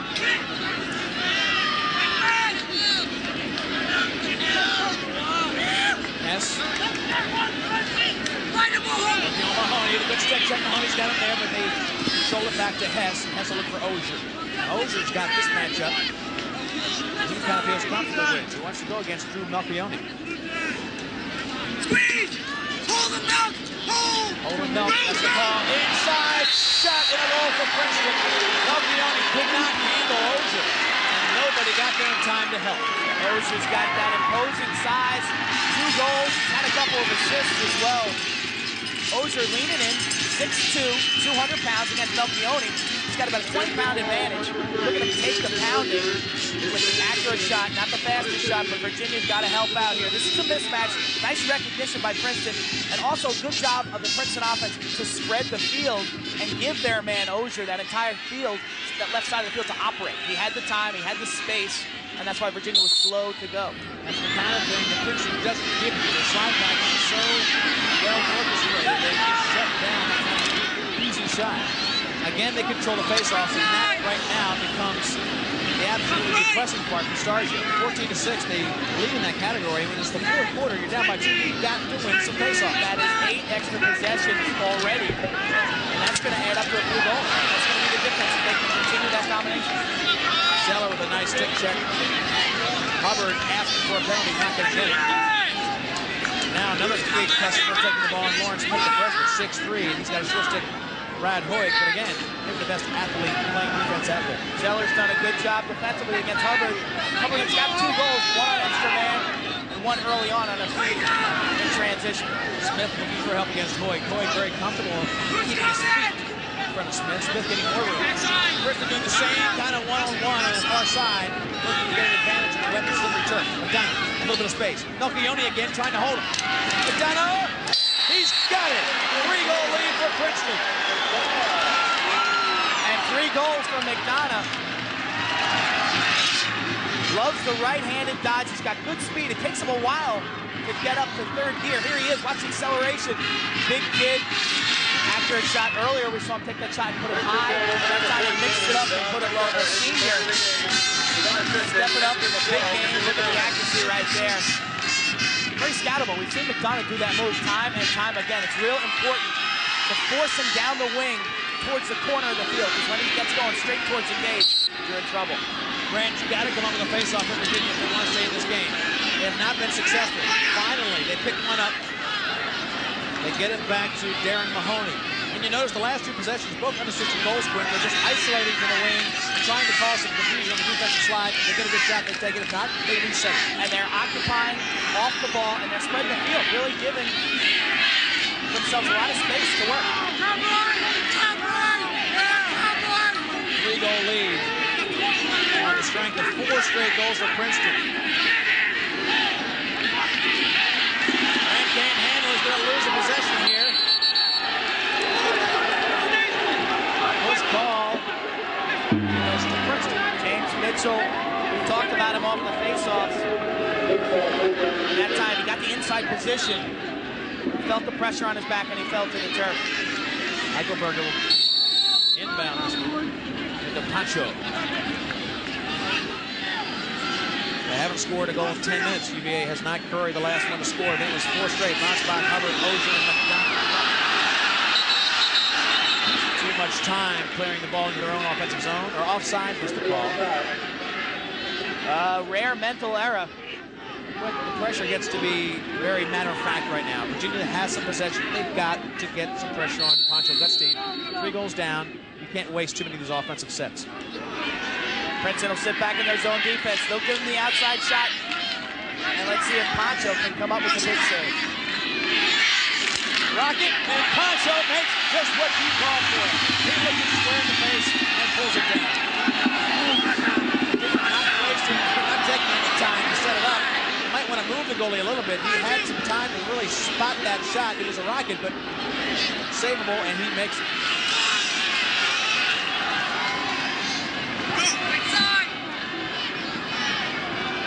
Princeton now, watch as they probably set up a little bit of an isolation. Trying to get the right matchup, and then Virginia, short stick guy. And they will take their time here. We've got 9:30 to go, but they're going to watch, they're going to look for the right matchup, and they're going to take their time and be very patient. Let's watch Pancho square up on this one and just make the big save on the last shot. They give him the outside shot against the zone defense, and he read that one earlier. We watched Pancho give up that goal. Doug Knight comes in, finally gets the backdoor feed, and this guy owns the crease when he's airborne inside of it. The first goal of the day for Doug Knight couldn't come in a better time. 12-10 to score. They're back to a 2-goal game. And that breaks some of the momentum. Pancho setting up on the right side. Knight sneaking in on the backside. He's a pit bull. He goes straight for the jugular, straight for the heart of the goal, and there he is. Knight always ends up on the ground. He loves his, that's his shooting range. 18 inches in the air. He falls in the crease after every single shot. Yeah, I know, it's a shooting range of less than 3 feet. Virginia. Back to Sanderson. Big possession, and they get it. Oh, they give it away. Sanderson with a sloppy clear. Gives it back to Massey. That could be the game. This turns into a goal. Mark that on your VCR, because that could be the possession that cost them the game. 20-8 face-offs. It's been absolute dominance by Princeton.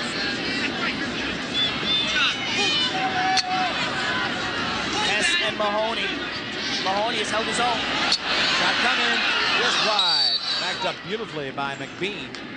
And that is really a killer. They got the face-off. They go back to Sanderson. They just scored a goal. You've got to follow it up with another offense, especially when you're a streaky scoring team like Virginia. The comfort zone was there on the offensive end, and Sanderson just threw it away. A little bit too soft on his outlet. Momentum-wise, that is a huge play. They haven't won many face-offs. Tommy Smith getting behind. Sanderson comes up, makes a big save. Referees didn't want to call it. Sanderson, nice save by him. Now let's see if they really protect the ball. They've got to take better care of it. Melchioni coming across. Out of bounds. Hubbard on the line. Nice call. You can see his heels on the line, but Hubbard. Beautiful wrap check. Beautiful wrap check against Melchioni. Here it is again. Melchioni trying to run by Hubbard. Hubbard proving to be more than a scorer. Dislodges the ball right here. Watch his heels. Steps right on the line. Referee right in position. Here it is again. One-handed wrap check, reaches around. Melchioni loses it, but Hubbard tiptoeing the line. Referee in perfect position. Another huge offensive set led by this senior, Timmy Whiteley. There's back door. We're looking at that zone that's been so effective. Whiteley, Knight to his left. Up top is Okie, and this is Watson. Wren comes on. Okie. As Knight moves across. Okie's got a little room. Throws it right into the stick of Dusty. That was really no pressure shot at all. Does not challenge him at all. Watch out. Hess can't pick it up. I don't know what that clear is all about. It's done it like 3 times. 7:45 left in the clock. Possession is critical. They've been throwing it right back to Virginia. They are panicking on their clear. They got a circle, look for the short stick, look for the midfielders to run the ball over the midfield line. Now UVA has to make it count. They've got to put this right back in the net. They want to make this slot clear mean something. So far, they have not put any pressure on Gutstein. They had the one shot back door. But the shots out front, Gutstein's got the radar on. They're not hurting him there. Knight back to Whiteley. Bounce. That was not an intentional bounce pass. Curry up front. Watch Watson. He's going to crank it. He's got goal. It's a 1-goal game. What a day for Watson. Watson's got 5. You can see this one coming a mile away. Virginia did a good job getting the Princeton defense to rotate. The ball kicks to Watson, and watch, you can't lunge out at Michael Watson. Goes topside, look at the bounce shot. We have seen Watson mix up his shots. There's a reaction on the Virginia sideline. Stars are keeping his cool. He has been the go-to guy today. Watson has come up huge. Very big part of the second half. And again, face-off inside. Massey can't beat Sanderson. Sanderson with a huge save. Watch out for the clear. Fast break. Wahoos. Nothing on it to the right. They're running. They love to run and finish up with a gun. Let's see if they can connect. White over to Knight. Knight gets hammered. And that'll be a penalty on the sliding defense. James Mitchell goes to the box. It'll be the second extra man for UVA. Watch Sanderson. Sanderson and Massey one-on-one. Stays big in the goal. Gets there at the last second. You can see him take that off the top of the plastic. And then at the other end, Mitchell coming in late against Doug Knight. Big turning point right there. Goal right there gives him that 2-goal cushion. We're only at that 1-goal cushion. That was a huge save. They made the game. You know, 1-goal lead. You give it back, an extra man. This is their second look at the extra man. UVA not very comfortable, Quint. The first time they ran their extra man, didn't really get a lot of good hard shots on Poncho. Let's see what adjustments they make. No, it's always tough to have your first extra man in the second half. I think you'll see a better play, some better choreography by the Wanderers. They're shutting off Whiteley. They're taking Whiteley out of the game and going 5-on-4 in front. Whiteley behind the goal is being shut off. Basically a 5-on-4 in front. Let's see if UVA makes the adjustments. Wren wants it. Wren wide open. Hillcrank looking for Rope, and it's a little bit wide left. Backed up by Stronston. And what a great move. They're there. Then you just get one shot. Whiteley fell asleep. Whiteley was there being covered and just totally fell asleep. Whiteley became a spectator, and you got to credit Strutt anticipating that shot, and he beats it to the end line. A huge mental play by Strutt.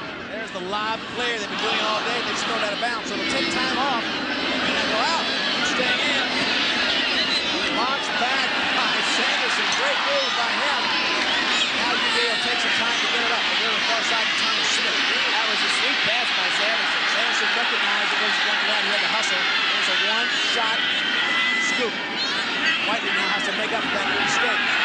Whoa, the shot goes there, and Whiteley back to back up. You can better believe that Whiteley will not miss another backup opportunity.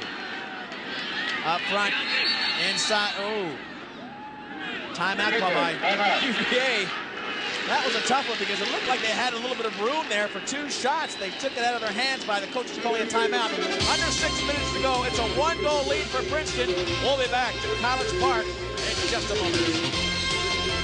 26 for 3 periods. 6 on, Virginia 2.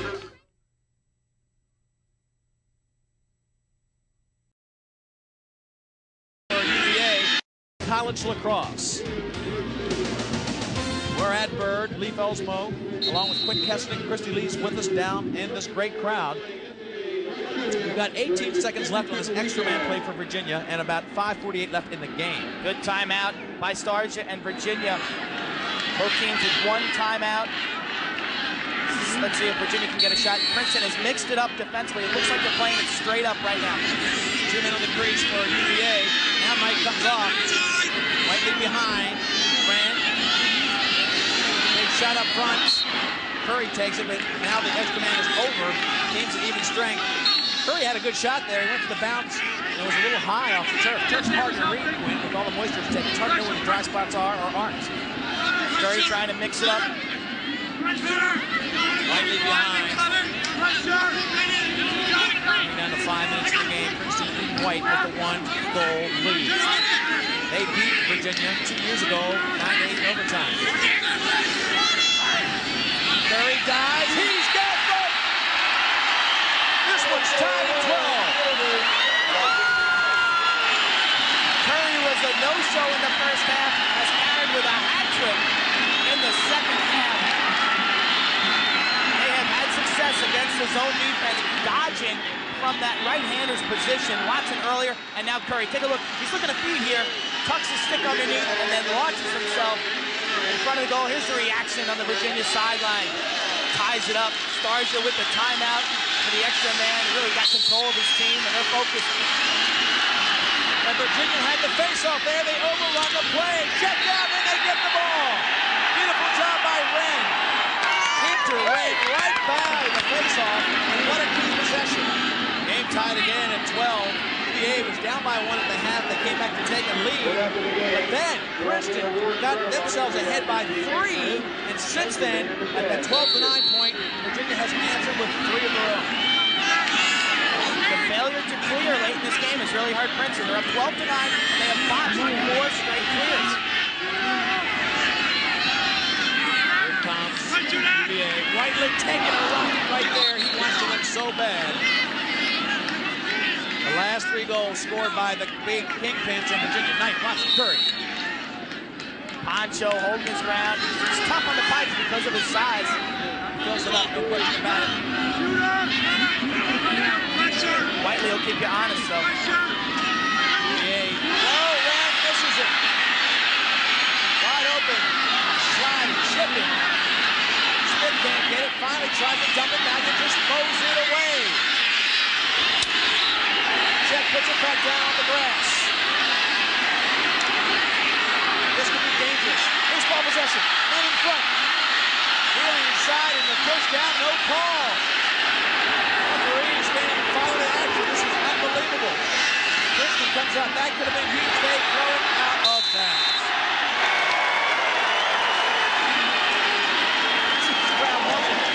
Every time it's loose like that, in either end of the field, you have potential fast break and big pressure on the goal. Virginia is so tough to clear against. Watson, Whiteley, Knight, they're just tenacious. They've got good quickness, and they'll give you a check. Watson dislodging the ball on the far sideline just with a hammer down to the long stick. Under 4 minutes. This is obviously when each possession is going to count. 3 goals in 4 minutes for UVA. Watch in front. Cannon far side. Watson and beat Poncho. Poncho just filled it up with that big frame of his. Bounce right to him. It wasn't as well placed as a lot of Watson's shots. He's had a great day. There's another clear gone wide. McDonough can pull it in. Another chance for the Wahoos. Princeton has got to change up their clear. Virginia doing a good job at making them make long passes. We've seen 2 60-yard passes, and with this crown, sometimes that's a tough pass to make and to handle. Time of possession certainly in the 4th quarter favored for Virginia because of that failure to clear. Virginia could have pulled up their camp 12-9 there, up by 3. Princeton was, but failure to clear, giving the ball back to him, and they made it count. 3 straight goals for them. Let's see if they can take the lead. It'll be the first time in a long time. Watson gives that to Curry. Big shooters out there. Tucker Rada ball, moving it in. Watson, they'd like him to take the last shot. Princeton 2 of 7 clears this quarter, so they failed 5 times out of 7. Princeton's got their 2 seniors in there right now, McBean and McDonough, the veterans. Tierney, I think, sensing that some of his younger players aren't handling this pressure situation as well. Look away, feed up top. Big zone, clamps it down. Backside is open. They get it through. Princeton invites you to make that pass. Whiteley. Trailing players, Knight back door. Curry just pulls out a nice floating pass. Nice patience as they get it back to Whiteley. Rocket! Curry for that one. You hear the stick check that took it a little bit out of his range. Curry has got just a fabulous field sense. Feels the seams of the zones, gets himself into a location where he can receive the pass and then take a good shot. Real smart player. You can almost count when you play against a zone where Virginia wants to attack. If they make 4 passes successfully, you're probably going to hit an open man. Princeton hoping that you'll find one of their defensive sticks first. Whiteley trying to go behind him. He does. Great ball after Watson. Curry's up top. This is Curry. They seal him very quickly. Knight wants to take the game win. Up top, Rocket, and a big save by Poncho. Let's see if Princeton can clear. This has been their Achilles heel in the 4th quarter. This one looks pretty easy as they move to Beckett Wolf. This is their big guy with the long stick. He is a veteran. Timeout call. The last time out called by Princeton. They are out of timeouts. We'll take a short break. When we come back, the final 2 minutes. Princeton has the ball and a chance to win. Number 1!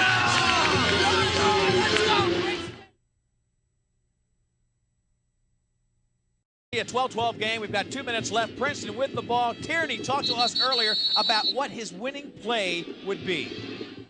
we've got a little play that we've been working on all year long, and everybody thinks we'll go to Jesse, which we will, but it's going to have a little addition to that. You might see Jeff McBean, have the ball in his stick for the last one.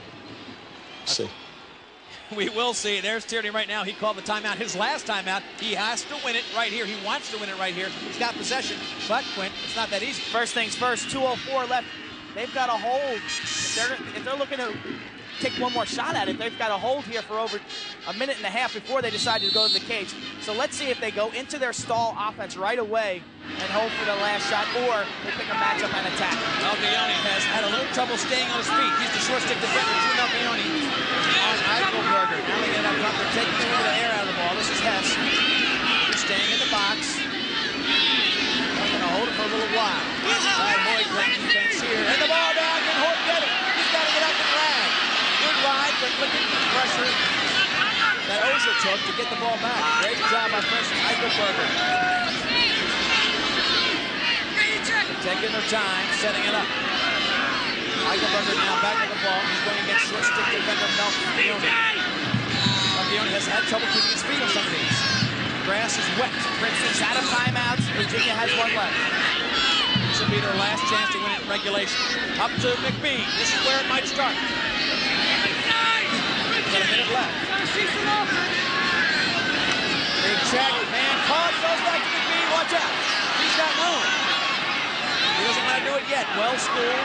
Tierney's team is going to take and hold the ball as he told them to about 30 seconds left. Eichelberger comes back. They want to win it here. They don't want to give it back to Whiteley and company, who are back on the other side of the field, absolutely waiting. Eichelberger comes in. Stick check is clean. Ball's loose. Comes out. Up top. Watch out. McBean. McBean for the win. Sanderson with a big save. To Virginia. Now they change it. They first said Virginia, but it couldn't be because they backed it up perfectly, as you'd expect. Starzia arguing the call. They'll have another chance. 30. Now it's all business, Quinn. 30 seconds left. 30 seconds. Let's see what kind of play they set up. Keep your eye on Hubbard up top. Number 16 for the right-handed cut with some picks in front. Ozier. Watch the slide coming. You see the clock in regulation. Hess from behind. Great stick check, ball loose. Lead down to 10 seconds. They've still got time. Ball still loose. Losing their opportunity, but still have time though. 2-1. Regulation ends. Game tied at 12. Virginia with a great defense. Tierney likes it. He'll take his chances at OT, just like he did in 1994. They won 9-8. And today, it'll go to OT again. The Virginia defense holds. Mahoney doing a fabulous job. Smith and Zeller covering the cutters. Eichelberger going to the cage earlier. Almost turned it over, but Princeton got the loose ball. McBean missed the cage. Face-off will be crucial. We'll take a short break when we come back. A 4-minute period of sudden death. Tierney can't believe it. He lost the chance, but he'll have another. We'll be right back. It's a bird.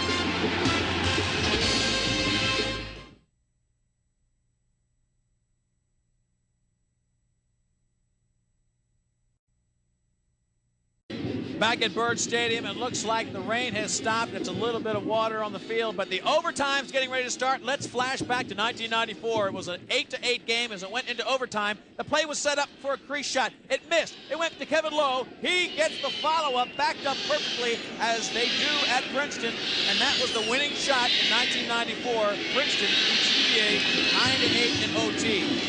Today, the outcome yet to be decided. We've gone 4 quarters, and it's 12-12. Face-off is huge. We're in sudden death. All it takes is one goal, a lot of pressure on the goaltenders, a lot of pressure on the face-off specialist. It'll be Mitchell for Princeton, who has been dominating with 20 wins and only 9 losses. Virginia has rotated some players in. Let's see who they come out with. Overtime history of these two teams. 7 championships have gone into overtime, most recently in 1994. It's a great environment for the best in the game of lacrosse. Quite an event here for the NCAA championship weekend. Semifinals on Saturday, Division III finals, and Division I finals that you are witnessing here. Sanderson, what a half he's had. A great game. He has done everything they've asked him to do. He will not be the deciding factor because his game has been up to par. The last few faceoffs, Virginia has looked better with a lot of wing help. Let the back control. Easy faceoff victory for Princeton. And a timeout called. First timeout for Princeton. They will set up yet another winning opportunity. And Mitchell has done it all day. 21 wins, 9 losses. He has been the difference as far as time of possession is concerned. We're tied up, but Mitchell certainly with an awesome effort. UVA now having to do the very tough task of stopping them on that. They held them defensively for 2 minutes before this overtime period. Now the ball's back. They've got to do it again. If Virginia happens to get the ball back, we want to show you. We heard Tierney on his. If Virginia gets it back, Timmy Whiteley will tell us what he thinks they'll do to win this game. They call a play called Jumanji. It's a 1-4-1, and we set it up with he has a dummy dodge up top, and you just have the 2 attackmen, Doug and Michael, curl around off picks.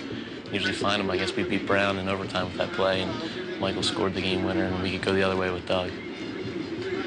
Well, it might be tough against the zone. The 1-4-1, though, will give you some opportunity inside. You've got to be tough against the zone, though. Yeah, against the zone, you'd probably swing it behind a Whiteley. We'll see, though. They've got to play defense first, though. Big opportunity here for Princeton to win it in OT. It was the same end of the field in that tape you just saw from '94 as you see Watson come out. 5 goals for Michael Watson today. But all the pressure right now on the Virginia defense. They had a 2-minute stop late in the ballgame. Princeton could not get the goal. Look for Princeton now to isolate the matchups. They've got McBean and Lauren Smith out there. It'll be interesting to see who they attack and win. Well, Lauren Smith will get the ball with Ginter, the long pole on him. You know Brad Hoig is out there, and when is his matchup? He is on McBean. They're trying to get McBean free. Hess comes up to set a pick for McBean. Lauren Smith, there's a pick by McBean. Big check over, good check, no call. Push shouldn't call, they won't take it away with an extra man. The referee wants to put this in an extra man situation. Tierney wants it, they won't get it. It'll be a possession call, goes back to Princeton. Virginia is trying to match up Ginter on the ball. He's their best checker up top. He's a takeaway specialist. Slide coming in. Lighted off to Yoni. Now out to Lauren Smith, the big guy, against Brad Hoig. Smith with the side to watch out in front for the win! Championship, Princeton 96.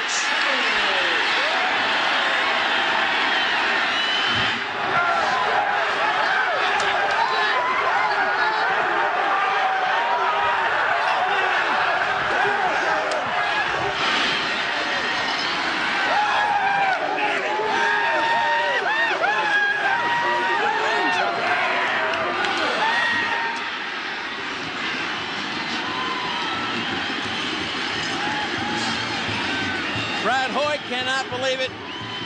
Watson did everything he could.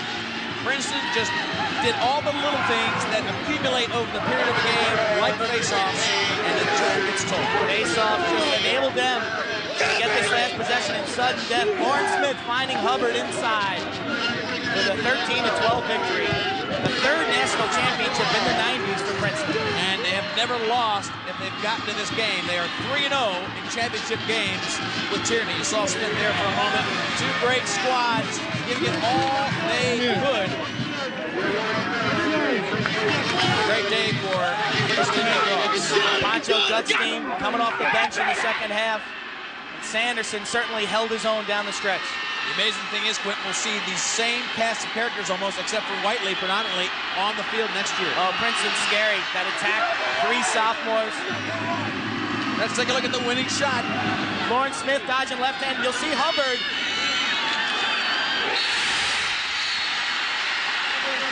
Hubbard on a front swing, beating Sanderson. Lauren Smith, nice look in front. Little slow off-ball defense by Virginia, and Hubbard makes it count. One of the great things about Hubbard is he gets great location. That one had the best. This is a team we're going to be seeing for the next couple of years. And Sanderson, that's such a tough save in sudden death overtime with all the pressure of the world. We'll talk about this in the 49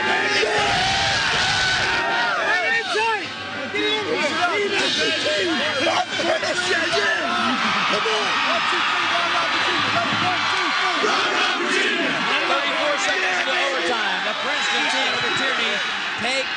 championship for 1996, and Virginia did everything but win this game. Ginter, with his takeaway checks at the end of the game, had the ball on the ground, could not get the possession.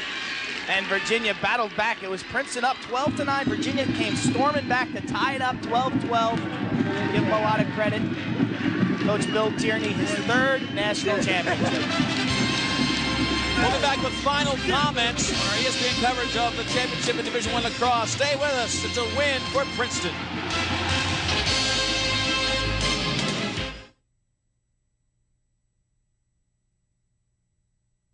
Good start early up.